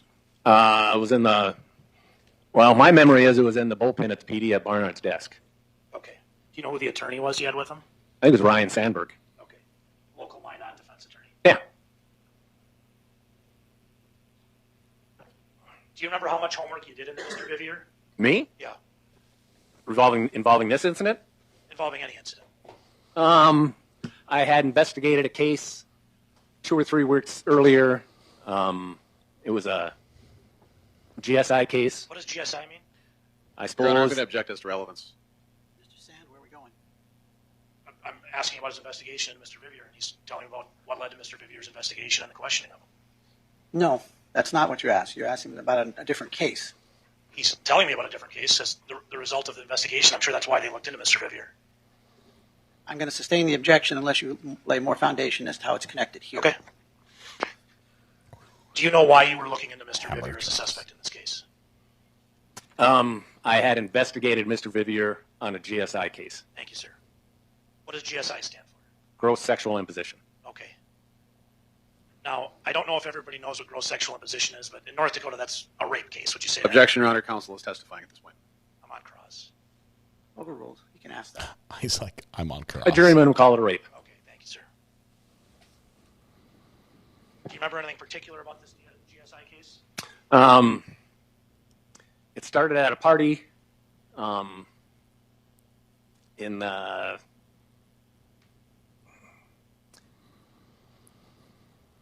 like at those apartments. There's like 3 buildings, 320, 324, and 300, 320, and 324, I think. I got this map. 27th Avenue Northwest. Take a look at it. Sure. You want me to stand up? Come over there? Sure, we can share the mic. Okay. Sure. We can share the mic. I'm not using it anyway. Can you show me where on the map those apartments are? Be right here. Okay, where's the crime scene? Which crime scene? Anita Knutson's murders. Right here. Can you hear them? You guys, if you're going to stop, if you're going to share that mic, you need to actually use it. So, Sorry. There's another hammer of justice. Stan, this is where Anita Knutson's murder happened. That was testified to earlier, correct? Right around here? Yes. Thank you. And could you point to where the Jerron Vivier rape happened, that he was accused of rape? Well, say that it started here, and they drove to a park that's kind of over here. And that's where the rape happened. But the party where this took place, you're saying, was right up here? Yes. Sir, Your that's Honor, all I'm right. going to bring to my objection. There's no connection to this case laid so far. There's no foundation to this. wrong. Your objection's overruled. Wrong. I love this judge. Show you a certified record of this GSI case. Just to confirm we're talking about the same person. Your Honor, I have no idea what a certified record of a GSI case means. It's the criminal judgment. I'm happy to show you.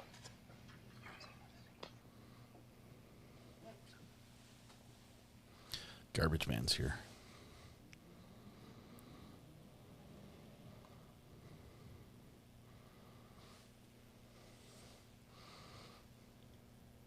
I need to go back and play that wrong at normal speed.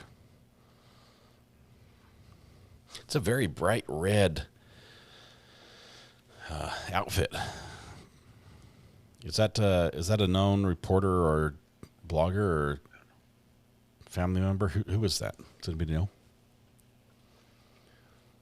So, Mr. Stranberg, let me take a look at this.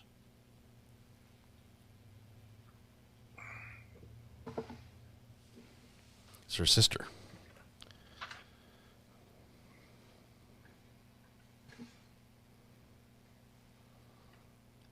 What was wrong? The judge said, your objection is wrong. He did lay foundation.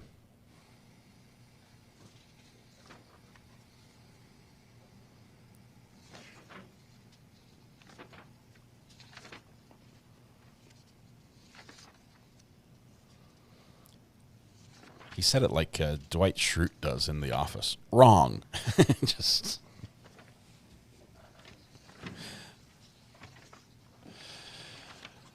so good.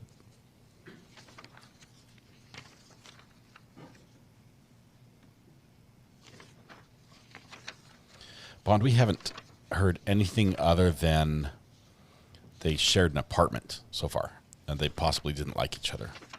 There's been very little testimony yet. Where I think the defense is doing basically what they did in Canton in the Karen Reed trial. They're trying to eliminate all the other suspects before they go into the evidence of what they have against that one.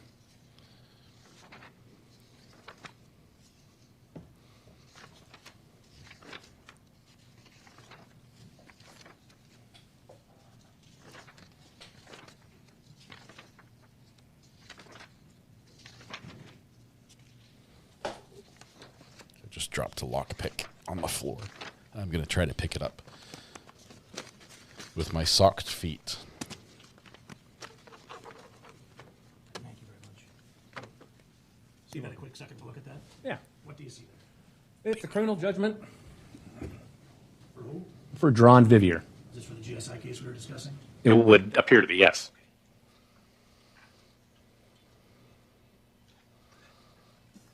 I would say false.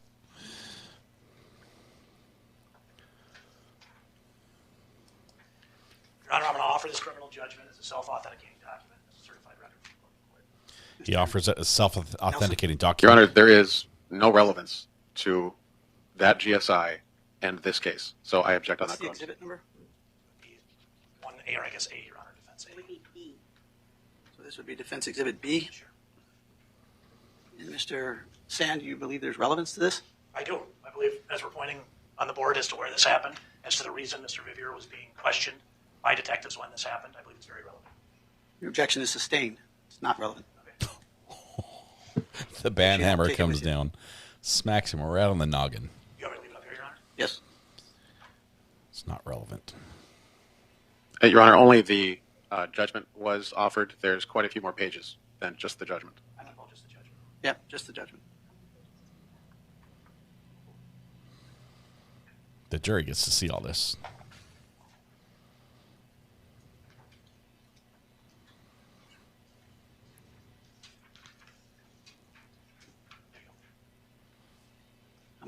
Mr. Sand, how many pages is B?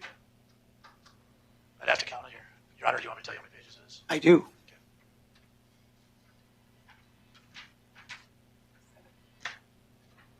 Appears to be 7 pages. Thank you. Now, Mr. Stranberg, you had investigated Mr. Vivier's GSI case. We established that. Did that leave your department or lead you to any connection to investigating him in this case? He was certainly somebody we should have looked into. Yeah. I mean, given the proximity of where we were pointing to up here where it all happened, right? And other things. What other things? What other things? Well, I guess he wasn't involved in that, so no. I'll take that back. What? How close in proximity were the dates? I would say 3 weeks. Okay. Do you know of any other associates of Mr. Vivier that you came across during your investigation? During this investigation? One of Ms. Knutson, yeah. No. We're talking this investigation, not that investigation. The one of Ms. Knutson here, sir. Yes.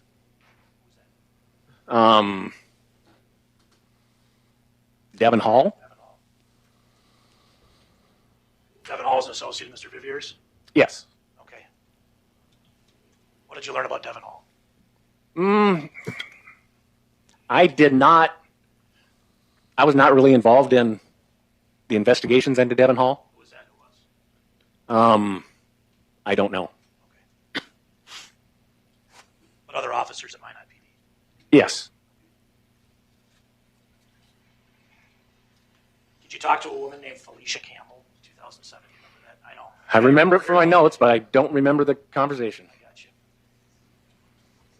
If I showed you a very old report of yours, would that help you refresh your recollection? Yes. So This is where I'd like to have you look, right here on 7507. Just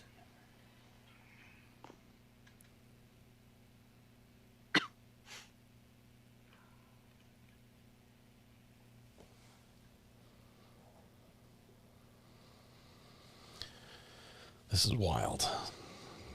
I think we should Okay. count a couple things. We need to count how many 80s references there Vaguely, are. maybe? Do you remember what Ms. Tarbuck said to you? Objection, Your Honor. That would call for hearsay. Do you remember what you learned? Sustained. Do you remember what you learned from talking to Ms. Campbell? Objection, Your Honor. That would be relying on hearsay at this point. Yep. Overruled. What? She talked about being at the club with some friends. How is and this allowed? One of them being, at least Jerron Vivier was there. Did she say what, not talking to Jerron Vivier? Objection, Your Honor. This is hearsay. Sustained. Okay. What club are we talking about? Yeah, the 101. Did your investigation lead you to any information of Mr. Vivier going to the 101? The only recollection I have is from what you just showed me. Did you pull any records from it? You know, at the 101, are you aware that they scan IDs?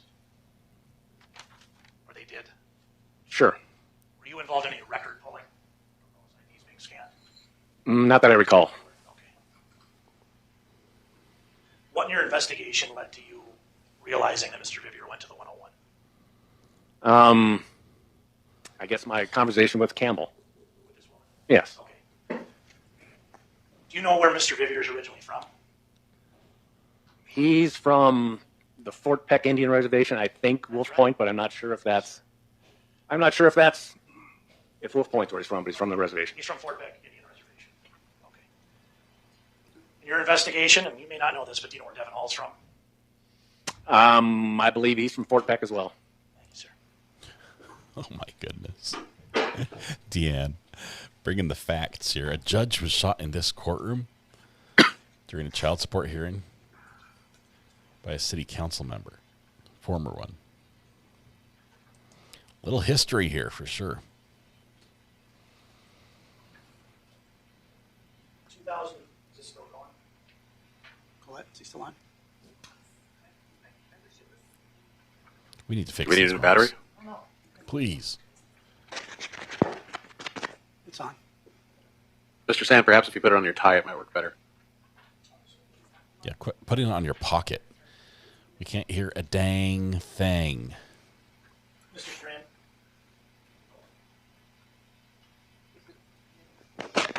Mr. Strandberg? Whoa. Hello there. Do you recall receiving a voicemail from a Carla McGill in 2022? A voicemail from who? Carla McGill? No. Do you remember ever receiving a voicemail from Carla McGill? No. Okay.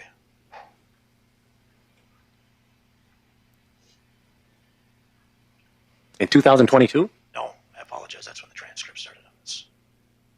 It would have been in 2007, but I'm going to withdraw this line of questioning for later, sir.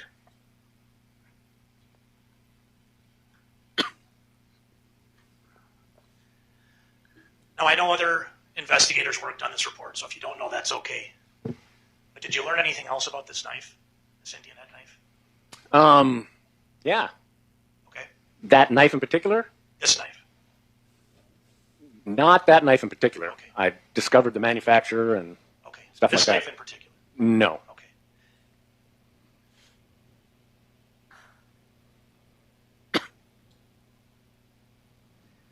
Now, just to make sure I understand, you sat in on an interview with Mr. Vivier while Ryan Sandberg, defense counsel, was there. Did you ever have another occasion to talk to him during this investigation? Jerron? Yeah. Not that I'm aware of. Okay. Probably in the Or not other- that I remember. Probably in the other investigations, though, that we discussed earlier. Yes. Okay.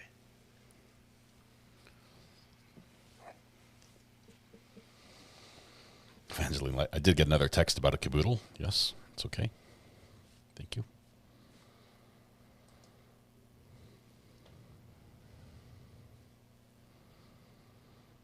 Clip it to your tongue. Jen, that's funny.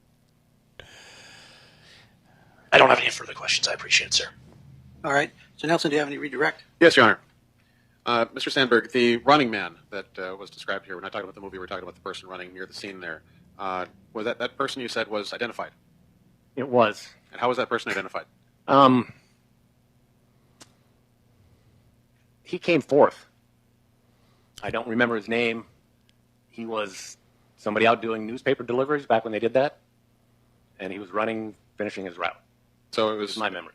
An innocent reason for him being there and running in that moment. Yes. And Jerome Vivier, he was looked into for this, but what happened in that investigation? I guess we investigated him and didn't find any evidence tying him to the case. So he was ruled out as a suspect? As much as anybody. Did you receive information that he wasn't even in Minot at the time of the murder? Not that I remember. Okay. I have no further questions, Your Honor. Mr. Sand, Nothing else, Your Honor. is the officer here by subpoena? Mr. Nelson? He is, Your Honor. He can be released. Mr. Sand, any objections? No, I just will note for the court that we have this officer under subpoena as well. So do you wish to keep is he him? under your subpoena? He's under our subpoena as well, I believe, So for you next wish to week. keep him then? Yes, Your Honor, we're going to keep him. So, Mr. Sandberg, you're still under their subpoena. Okay? Yes, Your Honor. Thank you. Counsel, it's 6 minutes after 3 o'clock. I'd like to take a short break. Any objections? None from the State, Your Honor. No objections, sir. All right. Can you turn off well, you can leave the camera on for my admonition, I suppose. Ladies and gentlemen of the jury, we're going to take a short break. Again, it's 6 minutes after. We'll reconvene at 20 minutes after, so about 14 minutes. To you, as I promised I would. We're still catching up, so we're going to skip By the ahead. end of the trial, you will be tired of hearing it. But please do not converse with any witnesses. Okay, we're going to any party or any attorney. We're going to skip right there. We don't have to hear his admonition, which he gives every single time. We're going to skip through the break and pick up right at the other end because we're a tiny bit behind. No break for you. No break for you. The bench when we had our sidebar, but Colette informed us that there is no recording. So we just need to do a brief summary for the record of the sidebar that took place in the last witness's testimony, Your Honor. It was about the report. Here comes the hammer. Chief Klug, Your Honor. And its No. relevance. No. That was my recollection, at least. I remember your recollection, Mr. Nelson, but I'm not in agreement that what we did was to be put on the record. I addressed it afterwards by addressing the request, the objection, and whether or not the witness could testify. That's what we discussed. So my response on the record was what we did at the bench. Then that works, Your Honor. I just want to make sure there's a clean record is all. And that's, so do I appreciate that. And so do I. That's the only thing I had, Your Honor. I appreciate that. Okay. All right. You can call in. Mr. Sand, did you have anything? You can call in the jury, please. And thank you for the cameras. You're welcome.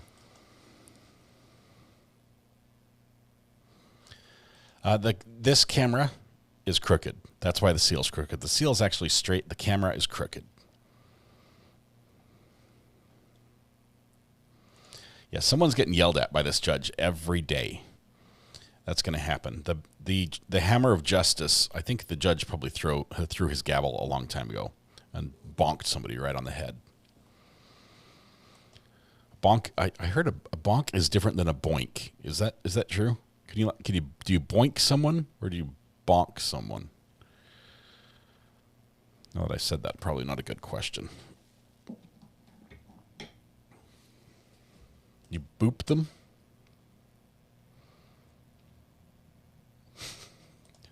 Boink. Hang on. Boink is a content warning word. Gina, when do you get a gavel? This one was sent to me. I believe by Tish.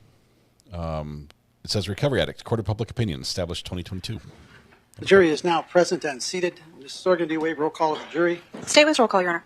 Mr. Sand, do you waive roll call of the jury? We do, Your Honor. All right. Mr. Sorgan, you may call your next witness. Your Honor, I'll be handling the direct on this witness. It's David Goodman. All right. Call David Goodman.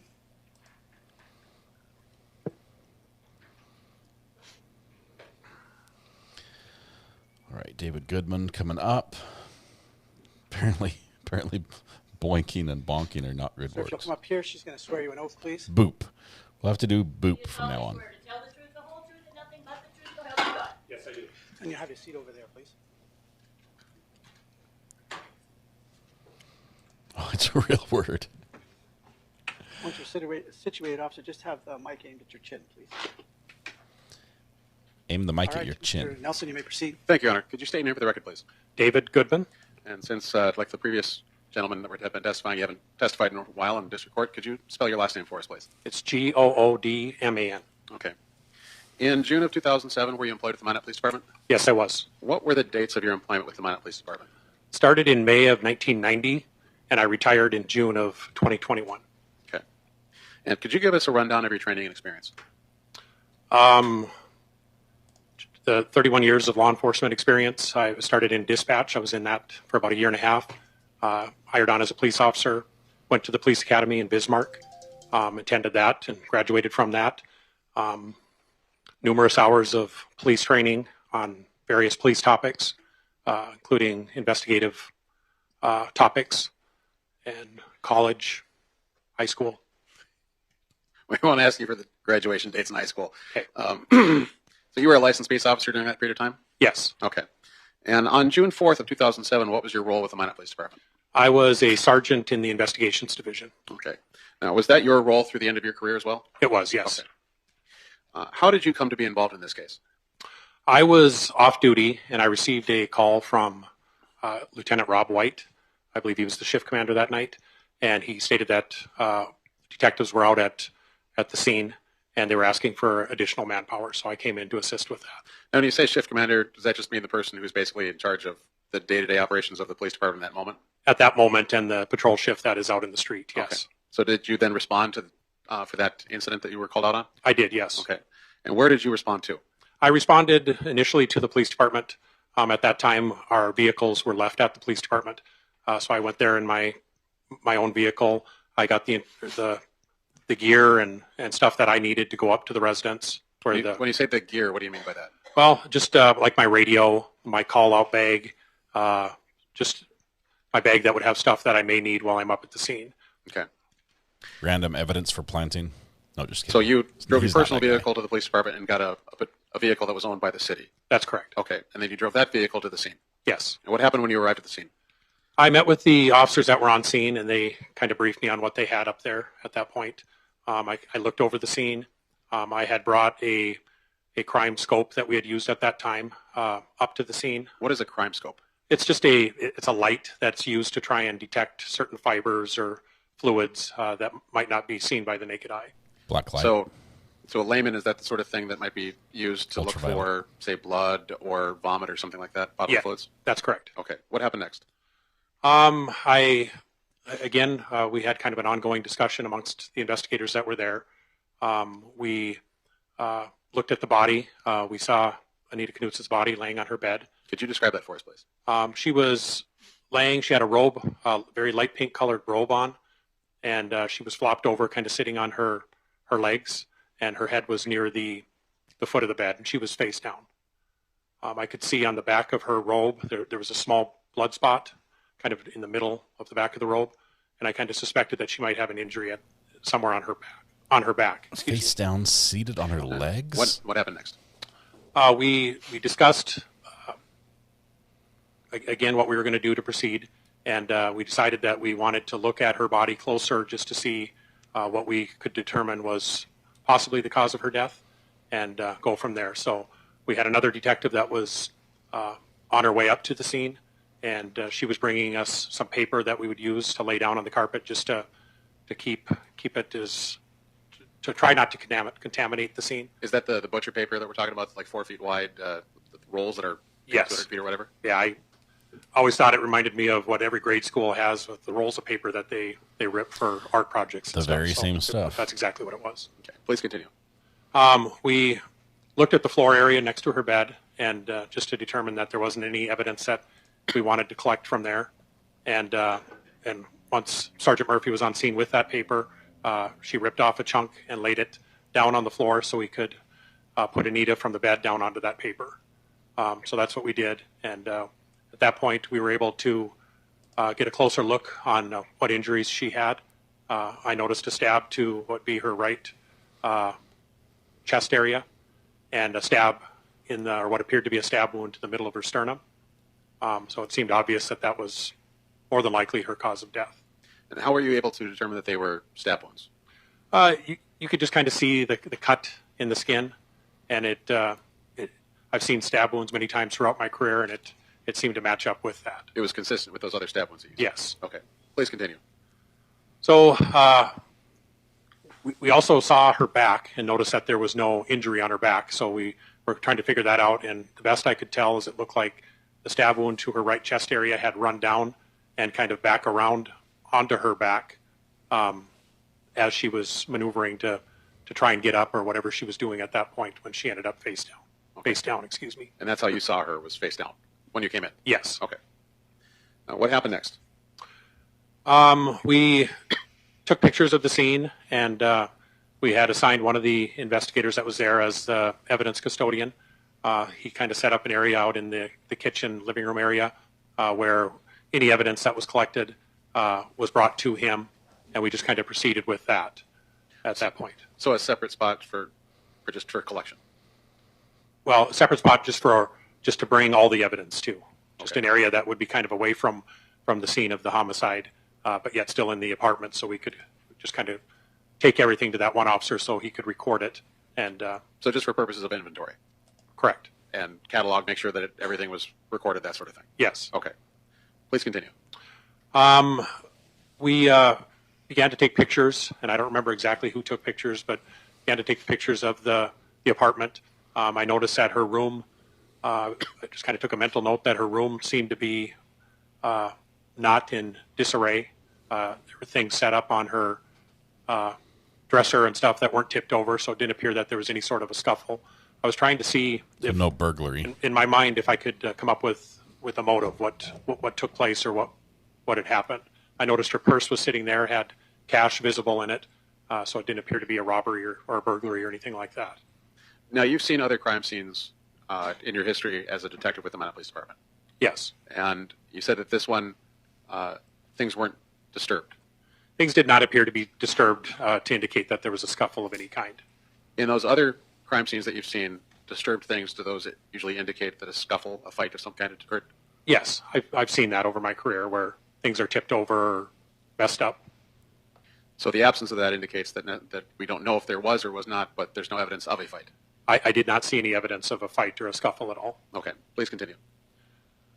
There got to be a point where there was people gathering outside the apartment. So I made contact with them outside, talked with them a little bit. We had a discussion amongst us that two of us would go down to the police department and start doing interviews there, trying to get them away from the scene and in a more organized area. I believe that was Detective Barnard and Sergeant Nancy Murphy that were going to go to the police department to meet with witnesses or friends or family that were gathering at the apartment. I talked to a couple of females outside the apartment who stated they were friends of Anita, and I asked them to go to the police department and ask for Detective Barnard. Now, were you there on scene when community ambulance came for the body? Yes, I was. Okay, and describe that process for us, please.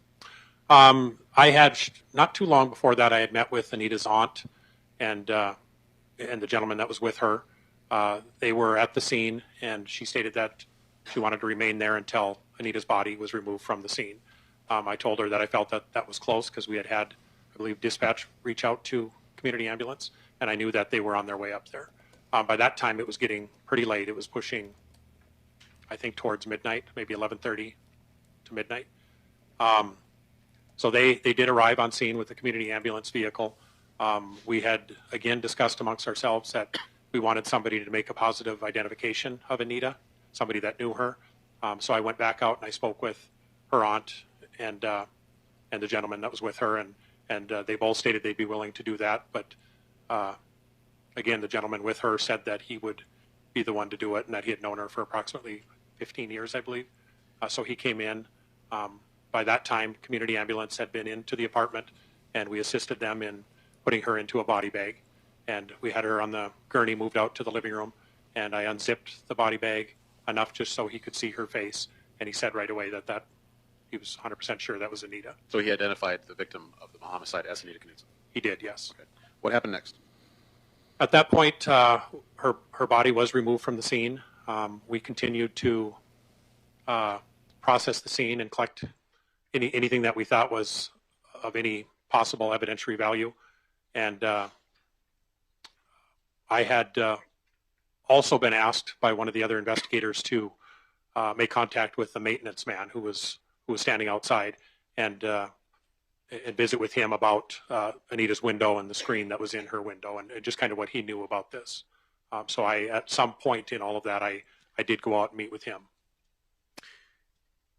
When Anita's body was still at the scene prior to being transported away from there by community ambulance, did Nichole Rice come to the scene during that period of time?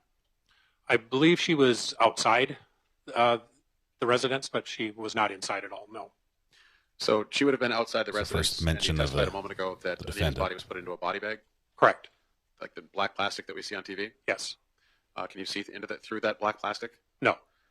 If you could, you wouldn't have had to unzip it for the identification. Correct.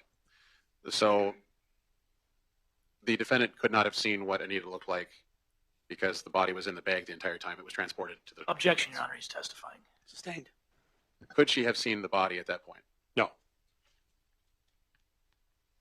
What happened next in the investigation? As I was indicating, I went out and I made contact with the maintenance man, Marty Arnell, and I asked if he'd provide me with a recorded statement, and he said that he would. So we had our crime scene van there, and it was just kind of a convenient spot to go. That was just away from everybody else that was gathering. So we went inside the van, and I obtained a recorded statement about what he had found that morning and just kind of his involvement in this. Was he cooperative with you? Very cooperative, yes. And when you were in your career as a detective with the Minot Police Department, have you had cause to sometimes to figure out if someone's being deceptive with you? Yes. Was there anything to indicate that Mr. Arnell was being deceptive when he was speaking with you? No, not at all. Okay. What happened next in the investigation? We collected all that evidence. We ended up taking it out to the crime scene van, and we eventually transported that to the police department, where we took it from the crime scene van into the Minot Police Department crime lab areas where it was stored 95 for a while. It's a secured area, and we chose to store it there just because it was easy access for us investigators while this was still a very active investigation. Okay. Was the scene itself secured overnight? The scene was secured, and we didn't release the scene at all. We kept an officer there overnight just to make sure that it was protected. Did you return to that scene the next morning? Yes, I did. And what was the purpose for returning to the scene? I returned to the scene with Jason Sunbakken. He and I went up there to finish up some measuring to see if there was anything of any evidentiary value that we would have missed the night before. I don't recall that there was. I'm not sure on that, though. But our main purpose was to measure out the apartment so he could do a decent diagram of the apartment and the scene. Were you present with him when he did those measurements and made the diagram? Yes, I was. Permission to approach the witness, Your Honor? You may.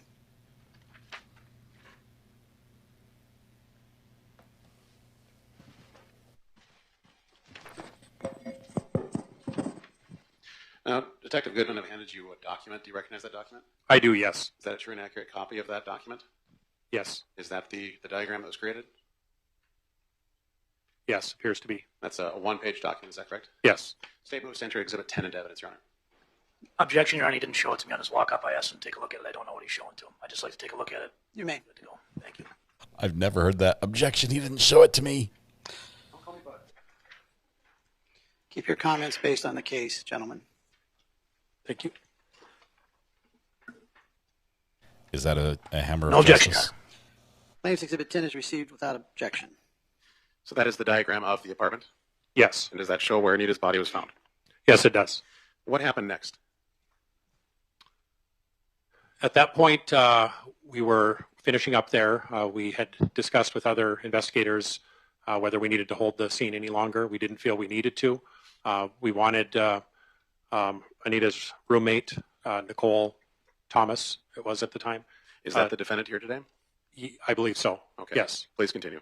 We wanted her to come in and look at her apartment, basically, and see if she noticed anything that was out of the ordinary that she would know that we just weren't catching because we're not in there every day like she would have been. So you would expect a resident of that apartment to know more about that, something out of place, that sort of thing? Yes. Okay. So you brought the defendant there for that purpose? We didn't bring her there. I think she met us there. Okay. If I remember right. And then, yeah, so she came in and looked it over and didn't notice anything that was helpful to us as far as collecting evidence. Was she asked if there was anything out of place or anything missing? She wasn't asked that, but she walked to the area of her bedroom door and then, with a shocked announcement, stated that her iPod was missing. And was that unusual to you? I thought it was kind of strange. I thought it was a quick comment that she would make just standing outside her bedroom door, and how she would know an iPod was missing just that quickly. Mine's missing too. Strange. It was almost immediate, her saying that? Yes. Okay. What happened next? Years ago. Mine's missing. Still can't find it. At that point, then, we released the scene and then just went about the investigation. We had meetings, at least daily initially, to try and, as a group, come up with what needed to be done next, kind of a to-do list, if you will. Okay. And what was decided to be done next? Well, there was, I know at one point we got information that it appeared, and I think this information may have come from Anita's sister, but it appeared that she had a pair of light blue pajamas with ducks on them missing. So I know I was part of that. We had found out that garbages in the area had been emptied on a certain date, and that certain garbage was still on a truck. So I had communication with people with the City of Minot Sanitation, and we arranged a garbage search to see if we could come up with finding these missing pajamas. I worked with other officers that kind of joined me on that, since it's not really the best task in the world to go out and dig through garbage. So we kind of did that as a team to try and make it. I didn't want to do it, so I assigned somebody else. It probably did. I didn't realize it at the time, but it probably did. Did you investigate the knife used in this murder? I remember when the knife was found. I think I was finishing up the interview with Marty Arnell outside, and I remember just one of the investigators saying something that I could overhear. And as far as me investigating it, I did look into it in different people that I had met with. And I'm not sure at what point of the investigation that was, but I did have some involvement in that, yes. On the 6th of June of 2007, did you go to Wally's World of Knives? Yes, I did. And what was the purpose of that visit? Purpose of that visit was just to show somebody that has knowledge on knives a picture of the knife, to see if they could give us some direction and where to go with that. And what did you learn about the knife there? I learned that it was a cheap knife, that they're a dime a dozen at flea markets, and I think he had mentioned possibly at a powwow maybe, because it had a Indian headdress symbol on one side. So it's a very common knife. He didn't really say common, but he just said that they're cheap, but I mean that they would have been probably sold in bulk. Okay. Wally's World of Knives. Did you go through any phone messages involved in this case? Not a sponsor. I did, yes. What phone messages did you go through involved in this case? I went through the phone messages on Anita's phone. And did you take photographs of those messages? I did, yes.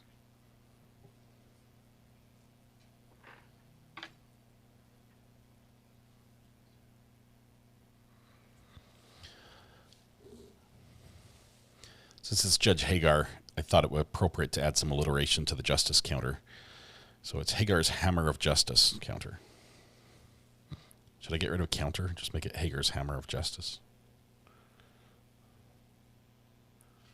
Open up that red Trapper Keeper.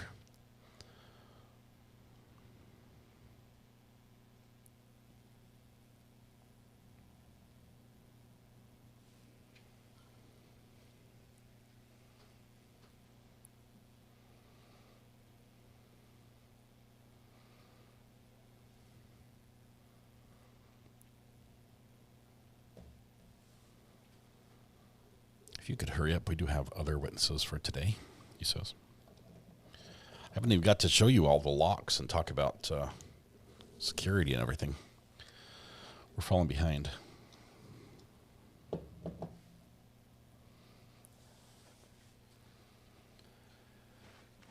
Now, Detective Goodman, I'm handing you 2 sets of photographs. If you could take them out of the packaging there.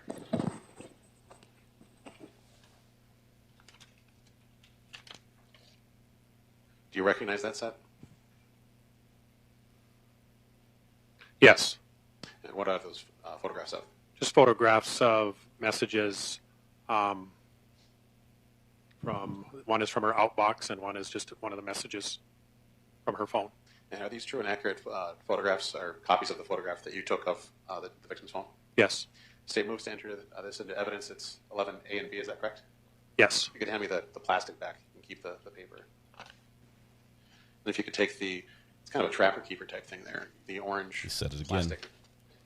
Take those out and look at them, please.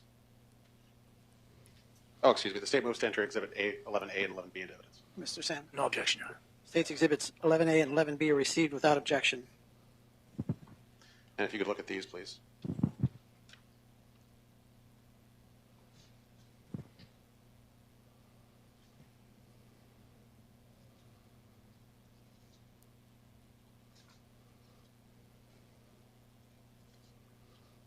Okay, affix the counter. It's just Hagar's hammer of justice.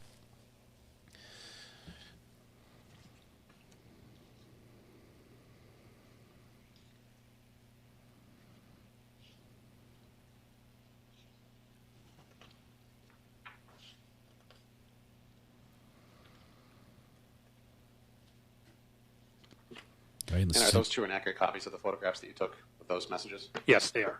And that's 12A through O, is that correct? Yes. State moves to enter Exhibits 12A through O into evidence. No objection, Your Honor. If I can get the plastic back. State's Exhibits 12A through 12O are received without objection.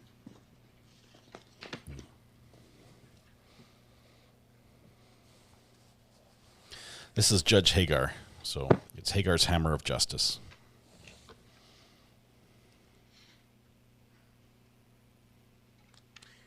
Did you interview the defendant on June 12th?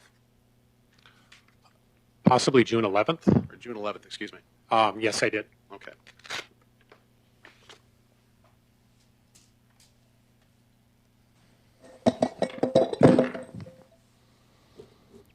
Yeah, don't fiddle with it. They won't break it like that.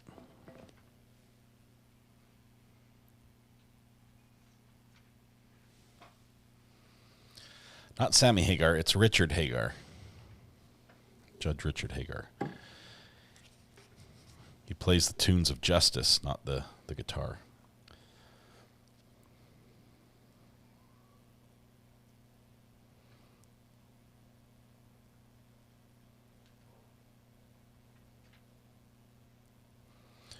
Whose gems were missing? I believe the defendants. Because the victim would not be able to tell them what was missing. Did they find the knife? They said they did.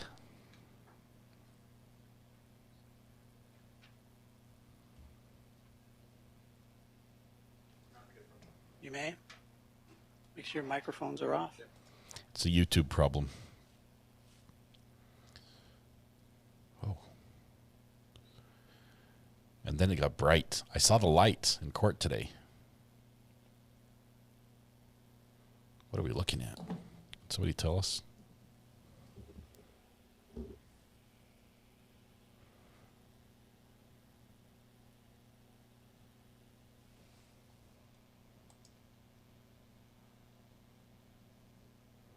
Is this the ceiling?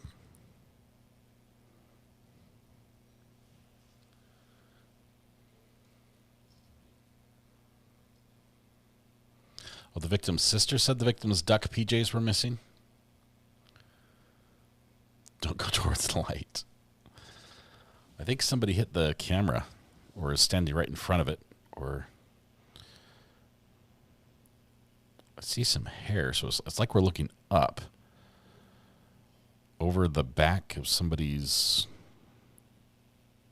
what is that, a hoodie? Looks like a fleece. Oh. Definitely somebody's shoulder. Shoulder and back.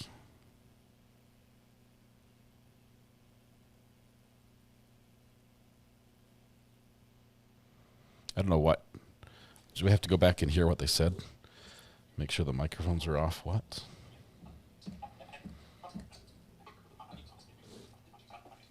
Oh, yep, that's definitely hair.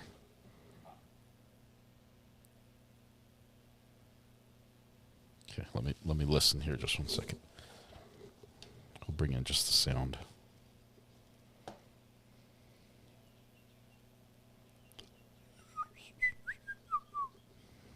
we go. And that's going to be on 3, I think. Okay. We're going to have to kind of circle back to that in a minute, Detective. Okay. Never mind, they're back. Now, were you part of a reenactment? That was an approach. That's what it was. Scene? Yes, I was. What was that reenactment? I wanted to go up to the apartment and reenact the idea on whether or not somebody could have entered that window or exited the window of her bedroom as a point of entry and exit. Now, how was that reenactment done? We went up there. I had made some calls. I spoke with the property manager to see if I could go up to that same apartment and do this reenactment. I wanted to videotape it, so we had our clerk from our office come up and run the video camera and videotape as we did that reenactment. Oh, that's going to be great. So please show us that. What did you do during the reenactment exactly? I brought with me a picture of the cut screen, and they had replaced the screen in her bedroom window with a new screen. So we cut it. I'd gotten permission from them to do this and to cut the new screen. Yes. So looking at the picture, I took a knife and I cut the screen the same way that the screen was cut in Anita's bedroom window during the time of the homicide. Okay. And what did you learn from that? I learned that after doing that, I didn't feel that it was possible that the person that committed the homicide entered or exited out the window. Why is that? I didn't.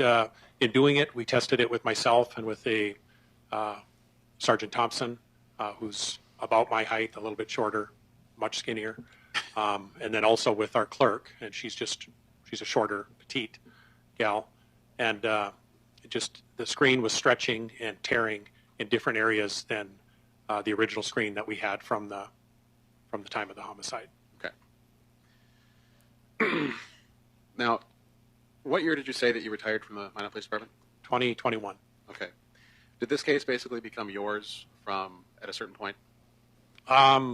It was at different times due to the retirement of Detective Barnard. He was the case agent initially. At different times, it was not necessarily assigned, but maybe assigned is the best word to use to a certain individual, just so they could be the point of contact for any questions or any new leads that might come in, or that they could certainly also run with the investigation if they had time. So it's not so much that it was assigned to you, but that you were the only one that was there to do it.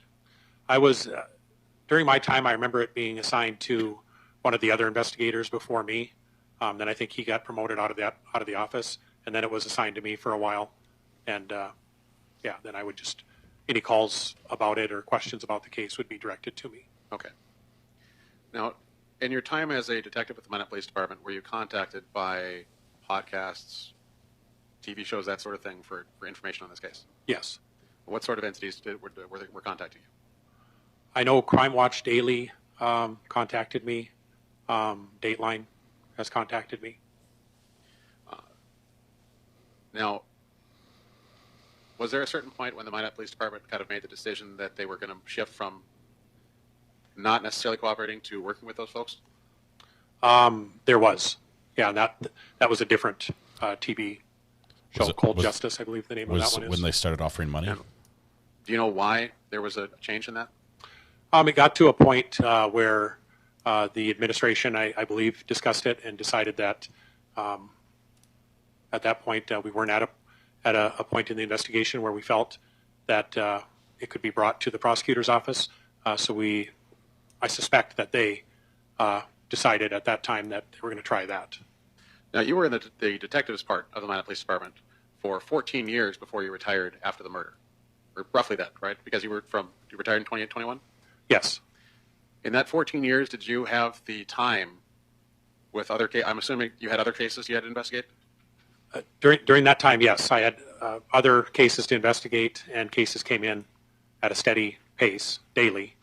And so there was never really any downtime to look at it. I mean, we had to make a point of getting this case assigned out to somebody to where they were specifically only going to work on this case. Otherwise, it was just constant other cases coming in that needed to be dealt with as well. So at any point in those 14 years, did you yourself have the time to focus on this matter to give it your full attention?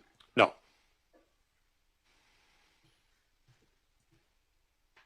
Mr. Sand, how are you doing today? Okay. 2 more minutes.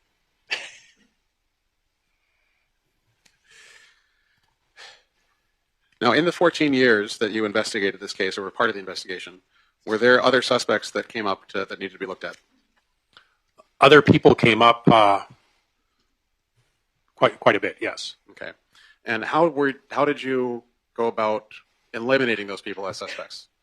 There were different things, different ways. I mean, we'd reach out, we'd try and do everything we could to meet with that person. There was various ways that they were eliminated or kind of checked off our list to where we didn't feel they were any longer a person of interest. I don't know that anyone ever reached the level of being a suspect, but we were able to, just to give a couple examples, one guy talked to us, denied it, then a couple days later came forward and said, I was in jail at that time from, I think, the 1st to the 10th of June. And so it'd be pretty hard for somebody who was incarcerated at the time to do a murder like this. Right, and I verified that he was. Another example, a guy that gave information on a guy that lived on the East Coast, I believe, said he was a truck driver. We were able to have law enforcement make contact with him and look at his truck logs and verify that he wasn't anywhere near North Dakota. So yeah, there was nobody that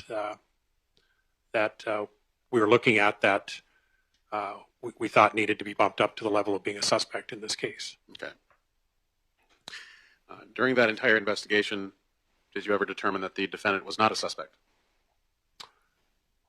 No. And why is that? I was suspicious of her from the very beginning, just because of her demeanor when she went into the apartment. Some of the her information she was giving she was contradicting herself, and I just wasn't buying what she was telling us. Some of it, one of my first interviews with her, we discussed ahead of time. Don't tell me any lies. Don't be untruthful about anything, because if it's illegal, I don't care about that. I'm looking at the big picture here. And in that interview, she did lie. What was the lie? She lied about what she did on that Saturday night, where she was at, and what she did. In your experience, your long experience as a detective, is that significant? I believe it is, yes. Why is that significant? Because it just, in my mind, shows that she's hiding something.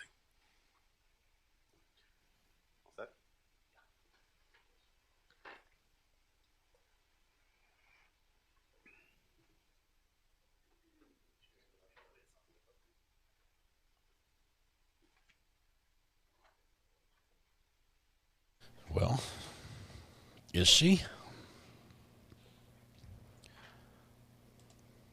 Haven't seen any evidence yet. They've got her comment that she made about the lost iPad before she has a chance to really look in her room. Now, Detective Goodman, I just handed you a document labeled Exhibit 13. Do you recognize that document? Yes, I do. What is that document? This is the transcribed statement that Nichole Thomas at the time gave to me on June 11th. Okay. To myself and Sergeant Murphy. Now, other than a couple of redactions that are in there, you'll find that there's some black lines, I think, pretty deep into the document. Is that a true and accurate copy of that transcript?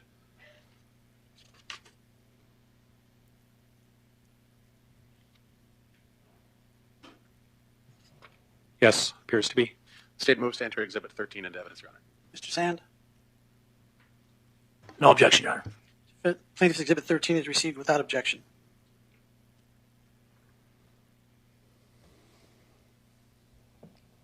No further questions, Your Honor. All right. Mr. Sand, do you wish to cross-examine? I do, sir.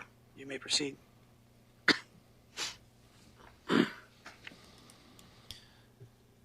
me see if I can hear what he says here. If he's really quiet, I'll try Detective Goodman, do you know the first time you got on the scene, what time that was and what date that was? I can hear him. It was June 4th, and I believe it was around, without looking at my report, guessing around 8 p.m. maybe, 7:30, 8 p.m. And that was Monday, June 4th? Yes. Okay. Did you photograph anything at the scene? I believe we assigned Lieutenant Stranberg to do that, to the photographs. I don't believe I did. Okay. At the scene. Now, you interviewed a man named Devin Hall a couple of times, correct? I interviewed him at least once. I think it was only one time. Okay. Do you remember on June 22nd interviewing him? Was it in Wolf Point, Montana? No. Nope. Well, let me take another look here. I don't believe this one was, no. Where?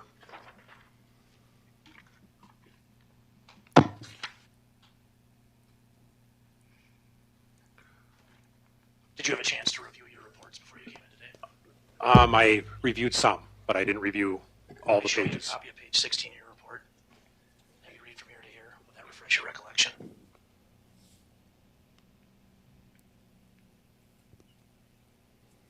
Yes.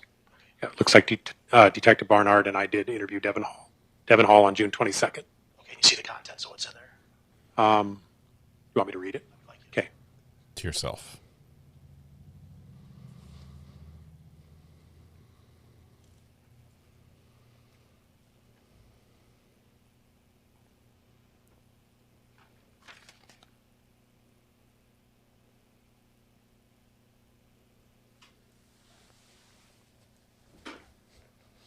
Okay. Oh man, look at all that hardware back there. So you recall that conversation with Mr. Hall? I do, yes. You recall asking him about the murder weapon?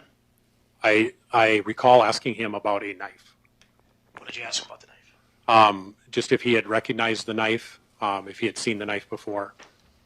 This knife? Yes. What did he say to you? Objection, Your Honor. Calls for hearsay. What did you learn from that interview? I learned from that interview that. Objection, Your Honor. This is hearsay. It's not, Your Honor. Oh, my apologies. Thank you. Overruled. You can answer the question. Okay. It's not. I learned at that point he identified that as a knife that he thought that he once had. That was followed up on at a later date. Okay. Did he tell you there was an Indian head missing on one side? Objection, Your Honor. Calls for hearsay.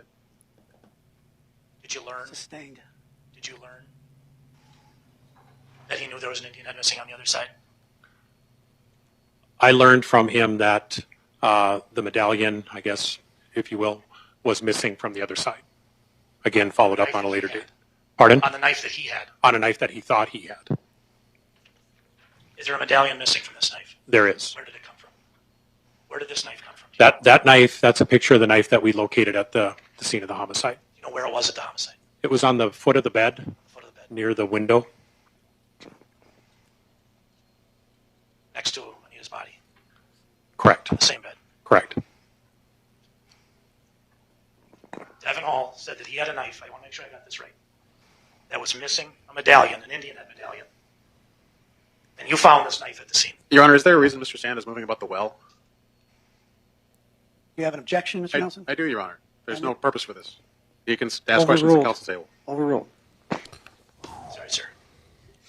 This is a knife from the murder scene. Correct? Correct. Devin Hall said that he possessed a knife that was missing an Indian head medallion, correct? That was missing the medallion, but it was later found out to be a different knife that he was confusing for this knife. I didn't ask that, and we'll get to that interview. Okay. Because we've just got a recording of it. Devin Hall admitted to having, in his possession, a knife with a missing medallion Indian head on one side and the Indian head medallion on the other. In that interview. Objection, Your Honor. This is asked and answered multiple times at this point. If I could respond. Overruled. Thank you.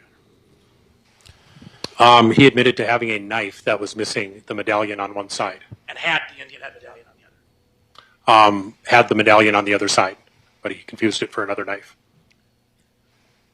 Your Honor, I have to object. That was not, the counsel did not ask to publish at that point.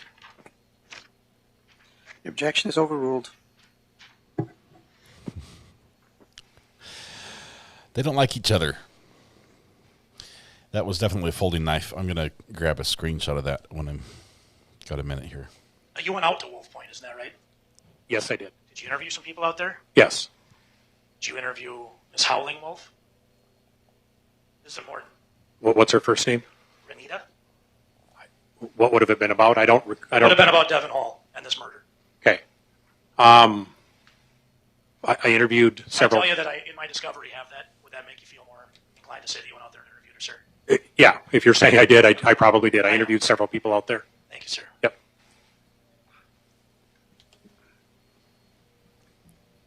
Do you remember interviewing a Natasha Clancy? I do, yes. Do you remember interviewing a Donna Follett? The name sounds familiar, so I believe I do, yes. And I apologize if I'm getting a little intense. This is important. Doesn't bother me. Thank you, sir.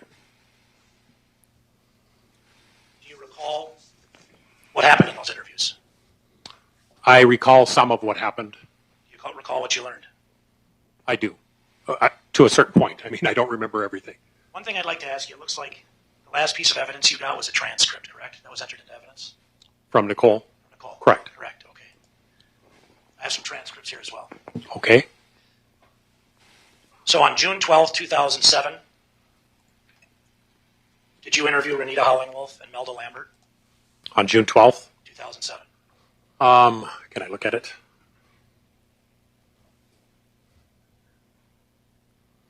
It appears that I have a phone call from Renita Howling-Wolf and Melda Lambert, and the date on this is June 12th, and I don't know if it's the date on the top of this, so I'm not sure if it was the date or the date that they transcribed the call. Okay.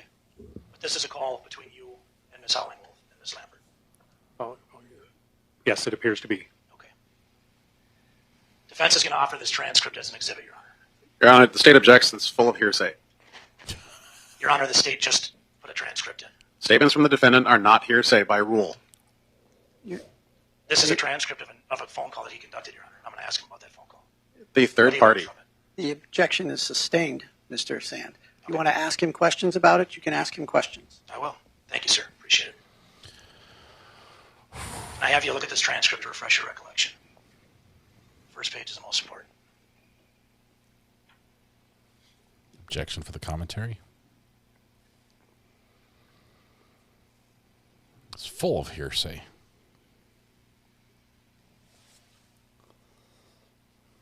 This is going to be a spicy trial. Somebody has an audio filter on the defense attorney's mic that's cut off the entire low end and some of the top end. It's got just a very narrow notch that we're getting the sound on. That's why his voice sounds so terrible.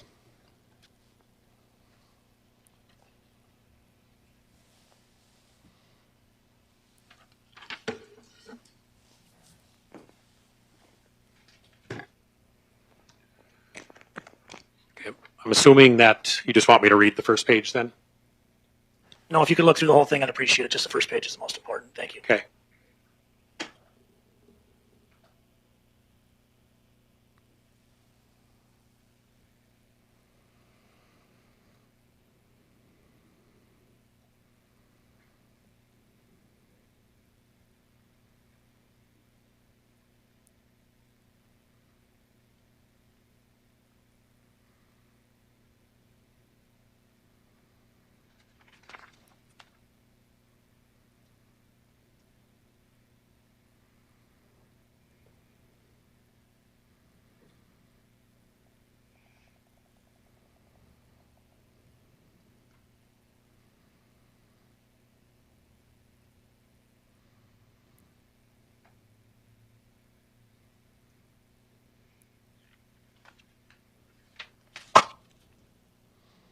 Just doing some light reading. He's now on page 7.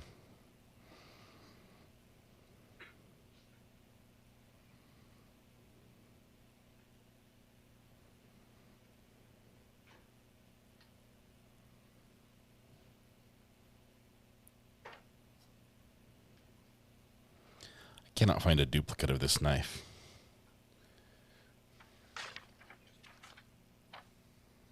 Okay.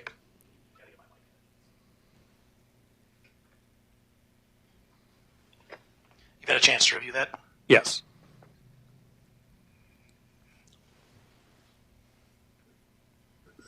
Did you learn from this call that Ms. Howling Wolf believed that her son, Devin, had done something terrible? My microphone was off, Your Honor. The objection is hearsay. Sustained. What did you learn from reviewing this? From reviewing that was a phone call reporting that one of those ladies had talked to somebody in Wolf Point or Fraser, Montana about Devin Hall and asking that these ladies pray for him. And I learned, and it refreshed my memory, that this was all stemming from a lady from Family Services in the Wolf Point area had made a comment that I hope Devin didn't have anything to do with this. What was their biggest concern? Hearsay. What was their biggest Objection, Your Honor. Hearsay. Sustained. Not well. Sustained. What did you learn from reading that first page? Objection, Your Honor. Hearsay. That's not overruled. What did he learn? I learned that was the phone call that sparked me to follow up on why this lady in Montana was asking these other ladies to pray for Devin Hall. Why were they asking? They were asking, like I said, just how rumors go. The lady from Family Services in Montana had made the comment that she hoped that Devin Hall wasn't involved in this, and then that just kind of sparked as rumors do. Did that create any issues in your mind as to why people would be calling you about hoping Devin Hall didn't kill somebody in Minot? Certainly, that's why I followed up on it. Okay.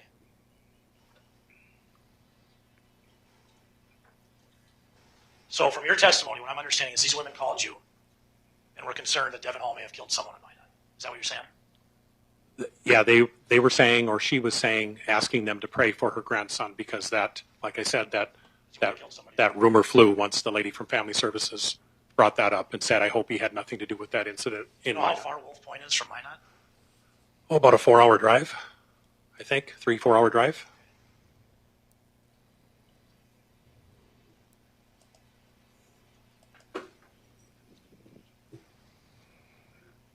Plenty of work to do for the investigators in this case. What follow-up did you do after you found that out? I interviewed somebody and eventually spoke with, I believe I spoke with the lady from Family Services and discovered that that's where that rumor came from. From Family Services? Yeah. I don't recall her name. Do you recall working with the FBI on this case at all? Yes. Do you recall them telling you Devin Hall was the Objection, Your Honor. Calls for hearsay. Sustained. Do you recall their report concluding that Devin Hall was the prime suspect? Objection, Your Honor. That would be hearsay. Sustained. Need to ask What do you recall from that FBI report? When you asked if I recall working, Stop. It's not overruled. You can answer the question. when you asked, do I recall working with the FBI on this case, my mind immediately went to Wolf Point because I went with FBI agent Ryan O'Neill to Wolf Point. That's what I thought you were getting at. I don't know when you talk about a report. I don't know what you're referring Did the to. FBI assist you in this investigation at all? Yes, Ryan O'Neill went to Wolf Point with me, and I believe they looked at the case, but I don't believe I had really anything to do with that. Do you remember meeting with Natasha Clancy? I do, yes. Okay. Can I show you that transcript to refresh your recollection of that? Sure. Do you want me to read the whole thing? Yeah, if you could. Thank you. It's not too long.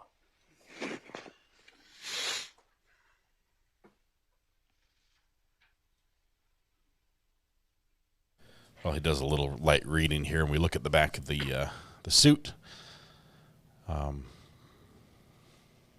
This is spicy. It's spicy. I'm getting prank calls over and over. Listen to this. Hang on. Hello?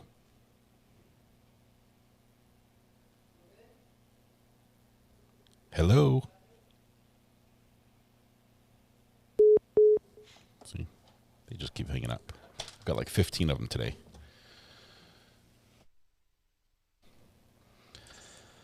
So Devin Hall's the guy with the knife, right?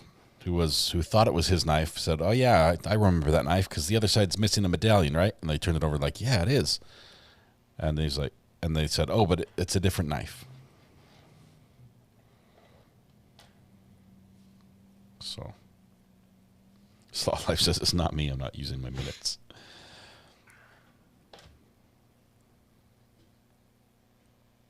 The FBI thought he was a suspect in something. We're reading the report right now. Well, I think we're reading that report right now.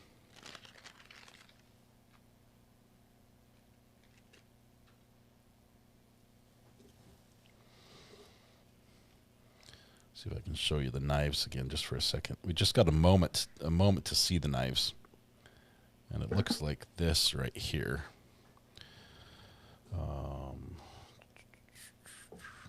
Right here. That's when he showed us the knives. He actually turned it so the jury could see. But you can see that big round sort of dark mark of the medallion on the bottom.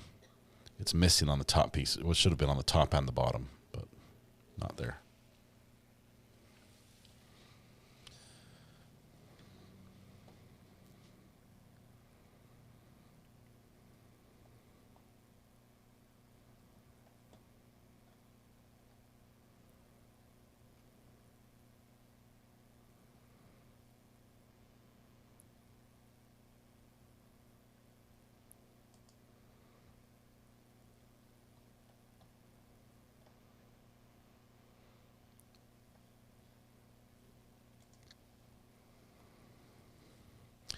Still reading the report. It's just a few pages. Shouldn't take too long. Talking about the keys for the apartment. There's some simple keys and complicated keys. Some of the more complicated keys, like this Medico,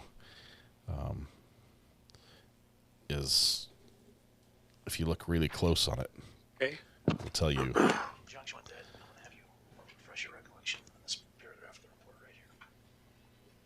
Make sure that's the right one. It says, do not duplicate. Do not duplicate. And locksmiths won't do this, won't copy them unless you have a work order that shows that you're licensed to have the key or you're authorized to have the key. Okay. So they're good keys. That knife as the knife that was used to kill Anita Knutson. Did I ever refer to? That knife as the knife that was used to kill Anita Knutson. Yes, I have here today. Yes. Yeah. Did you do that when you talked to Miss Clancy? I know you did, but possibly I did. I'm not. I didn't retain it if I did read it. It's the first line. Okay. He's asking if that knife was the one that was used to kill her. Yes, I did. Okay. Yeah. You refer to the knife as the knife that was used to kill Anita Knutson, is that right? Yes. Thank you, sir. What was Miss Clancy's reaction? When objection, Your Honor, that calls for hearsay. Nope, that was reaction. No. Asked for observation, so overruled. It's a hammer of justice. No. When I first showed her a picture of the knife, she acted surprised or shocked. Okay.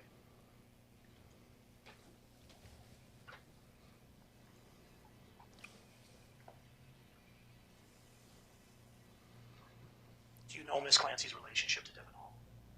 I believe in the statement I read that she referred to him as her nephew. Do you remember talking to Miss Follett? Who is she? The name is familiar. I know it's been a long time, and I appreciate your work. Okay. I do. I remember that name, yes. I have you review that transcript as well. Do you want me to read the whole thing? Can I have the attorney's approach to the bench, please? Judge says, I'm sick of this. We've had enough.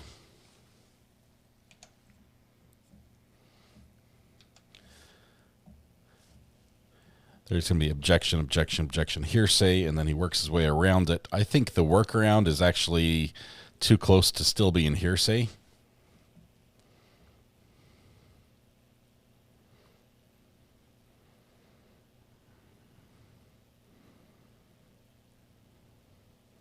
So I'm going to do a quick peek at some equipment on the back there.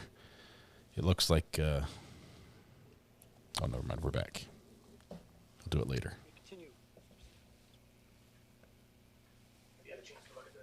Have you had a chance to look at it, sir? Okay. No. Go ahead and take a look at it. Okay, go ahead and read it. Yep. No, he's not going to read it. If you want to ask him questions, you can ask him questions. Okay. I'll take it back, sir. Okay. He's not going to read it. Do you recall anything about your conversation with Miss Follett? Sitting here right now, no.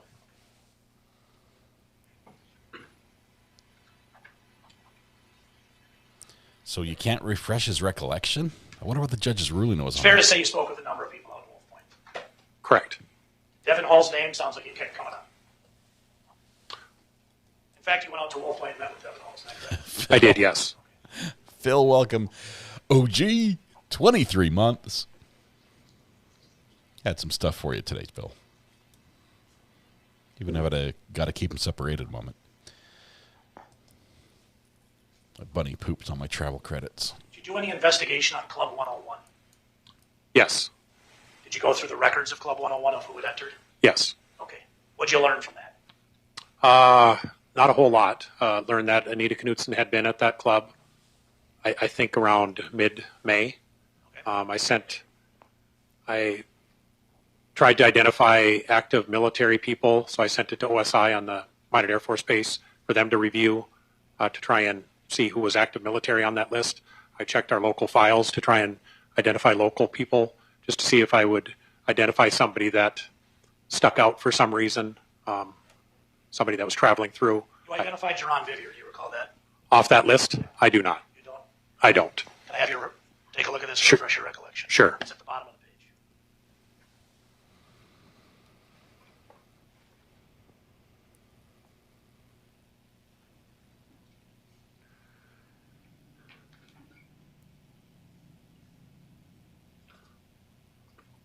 Where does it say that he was identified off that list? I'm just having you refresh your recollection, sure. Yeah, it doesn't. I don't see that it says that.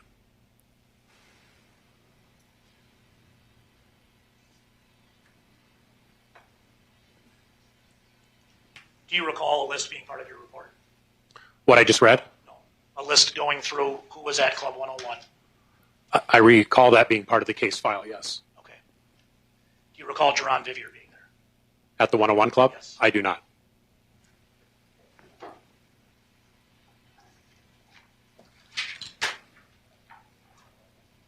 going to switch gears for just a second. I'll be coming back to that. Oh, never mind.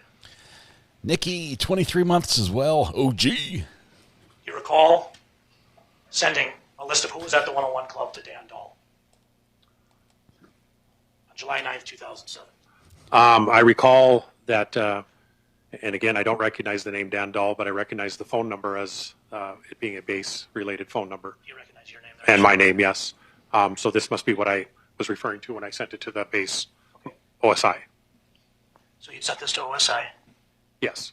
I'm going to have you refer to the list you sent over. It's alphabetical by first names. In that list, did you send over a person named Jerron Vivier?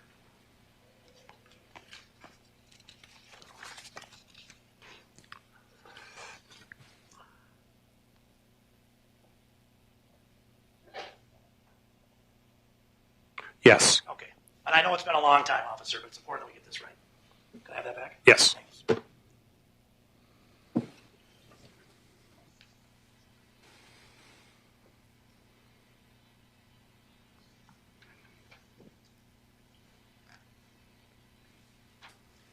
It's Anita Knutson's name on that list as well. That same evening. Your Honor, at this point, I have to object because we're getting quite a bit of testimony from something that is not entered. I forget how that works because I'm not used to it with Ward County. What's your objection? The objection is we're getting quite a bit of testimony from an exhibit that's not entered into evidence. Overruled. He's just using it to refresh his memory about who's on the list. Yes, I see Anita's name on the list as well. So based on what you sent over to Mr. Dahl, Anita Knutson and Mr. Vivier were at Club 101 together. They both appeared to have been there that night. And that's what aware of Jerron Vivier's connection with Devin Hall? I know that, I don't know if there's a relation, but at least a friendship. Are they both from Fort Beck Reservation? I believe so.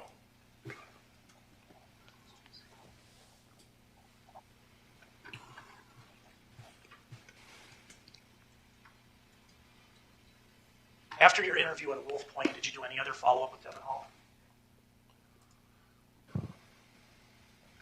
I don't believe that I did. I don't remember that I did anyway.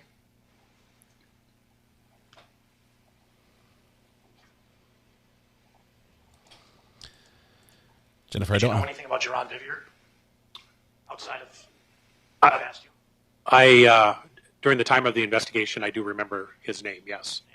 Yes. Remember Devin's name coming up, obviously. You met with him a couple times. Yes. I don't have a Patreon. I do Cash App, Venmo, and PayPal.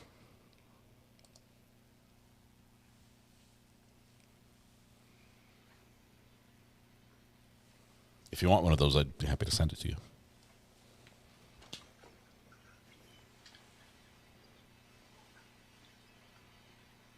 You said you didn't like Nicole's demeanor when you saw her. You testified to that earlier. Yes. So you had like a hunch you didn't like her demeanor. During the June 11th interview or at the scene? At the scene when we were talking about her. When she went in? When you were talking to the state's attorney. Yeah, when she went in, I have a note that says you didn't like her demeanor. Okay. Yeah, I don't remember saying that, but yeah, I would agree with Maybe that. I paraphrased, I apologize. Okay, I would agree with it, though. Okay. And you'd gone through some text message where they were upset about an alarm clock or something like that, correct? Correct. Okay. And we just went over all this testimony about this knife, correct? Correct. Devin Hall. Now we're talking about text messages between roommates and an alarm clock. Do you... I want to get this right. You didn't do any follow-up on Devin Hall after that interview? You didn't talk to him again? I don't remember that I did. It's possible that I did. I appreciate it, sir.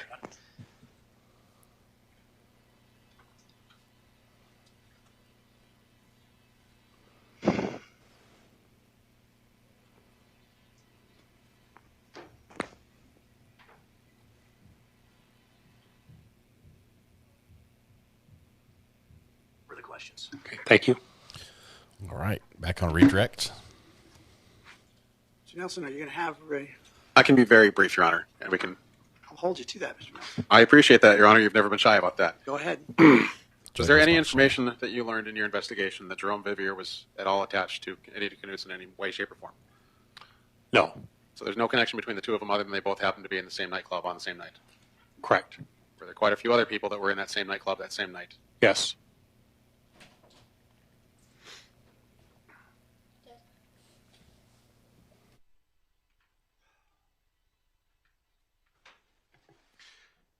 Now, why did you follow up with the investigation regarding Devin Hall? Just because his name came up. I mean, on the information that I've already stated, the lady's asking for somebody to pray for him because he may have been involved in that. His name came up, and we needed to either elevate him to the suspect list or dismiss him. Did you ever get any information that put you to the point where you would elevate him to the suspect list? I did not. So it was a lead that you ran down, but a fruitless lead? Correct. No further questions, Your Honor. All right, Mr. Sand, last chance. Recross. Yes, Your Honor. A fruitless lead, you said? Yes. After that interview and seeing this night, that was a fruitless lead? It was, yep. Yep, the result of my investigation. Yep. Thanks, Mr. Goodman. All right. Wow. Officer Goodman is here by subpoena. He can be released from the state subpoena, Your Honor. My understanding is that subpoena by the defense. We have him under subpoena of our own as well, Your Honor. All right, so Mr. Goodman, you're not allowed to go then. You still have a subpoena. So. Do you want me to stay in Grand Forks, or can I return Can I chat home? with you after court? Is that all right? We get Sure. worked out. Thank you. Yep. You're excused. Thank you very Thank much. you. All right. All right, ladies and gentlemen of the jury, it's time to call it a day for you. Please do not converse with any witnesses, any party, or any attorney in this case concerning any matter. Direct any questions or discuss any problems that you may have with the bailiffs. Do not read about, listen to, or view news accounts of this trial. Until you retire to deliberate your verdict, please do not discuss this case. Do not allow anyone to discuss the case with you. And please do not use the internet or other electronic technology in any attempt to learn information about this case or communicate with your family, friends, or anyone else about this case. And please do not form nor express any opinion about this case until I've given it to you for your deliberations. Again, I hope to repeat this instruction at each recess. If I fail to do so, it applies to you throughout this trial. Tomorrow morning, 8:30 work for you, Ms. Sorgan? Judge, can you point the mic at your That should be chin? fine for us, Your Honor. Mr. Sand? Absolutely, sir. All right. I'd like you back here by 8:15 tomorrow morning. Please follow the bailiffs out. Please turn off the cameras.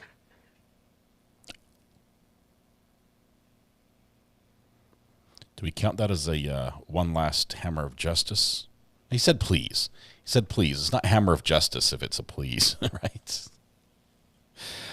Let's see. Let's just add one more. There we go. All right. We have 22 on the Hammer of Justice counts.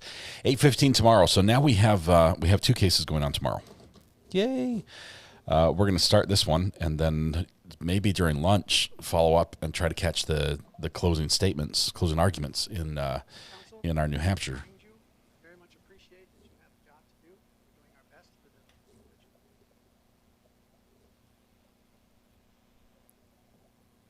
Mike got muted.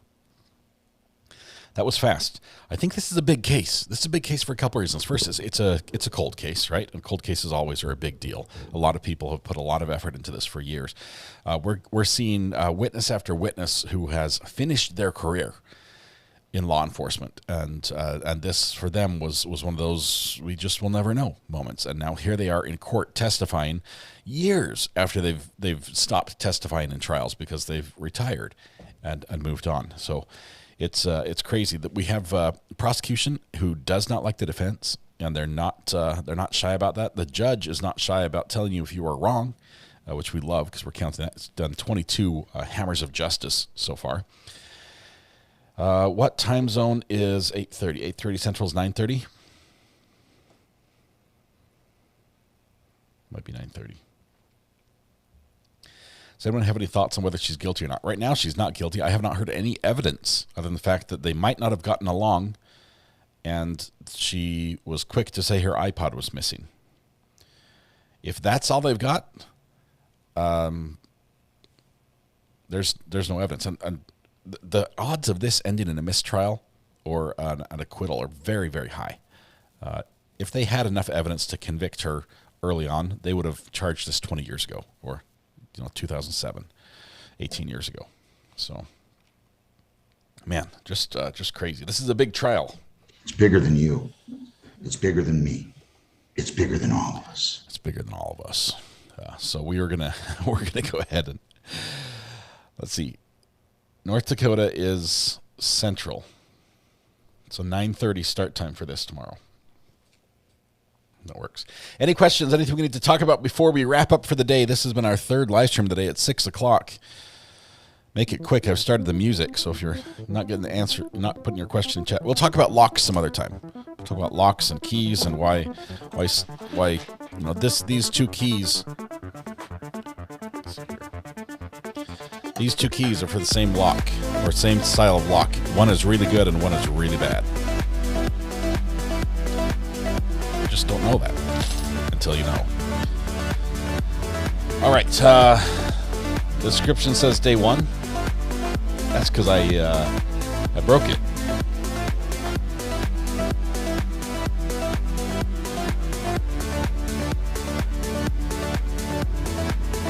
Fixed it. There you go. Now it says day 2. All right. Tonight when you go home, please hug the people you love. Smile at someone, make their day just a little bit better. And please stay safe till we go live again tomorrow morning with 2 trials. We have the conclusion to the New Hampshire snowplow murder trial. And now we're going to be on day 3 here in North Dakota as we find out if bad roommates turned into bad blood, which turned into murder. It's going to take a while to get there, though, and it's going to be spicy all the way. I'm here for it. You guys have a great night. We'll see you in the morning. Bye-bye.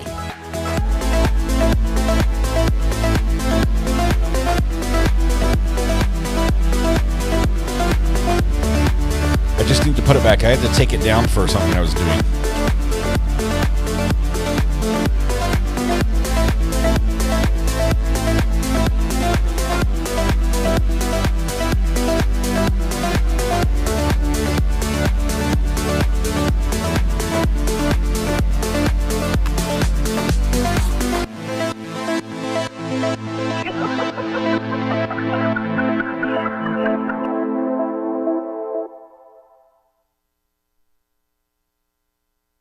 Because he's the guy.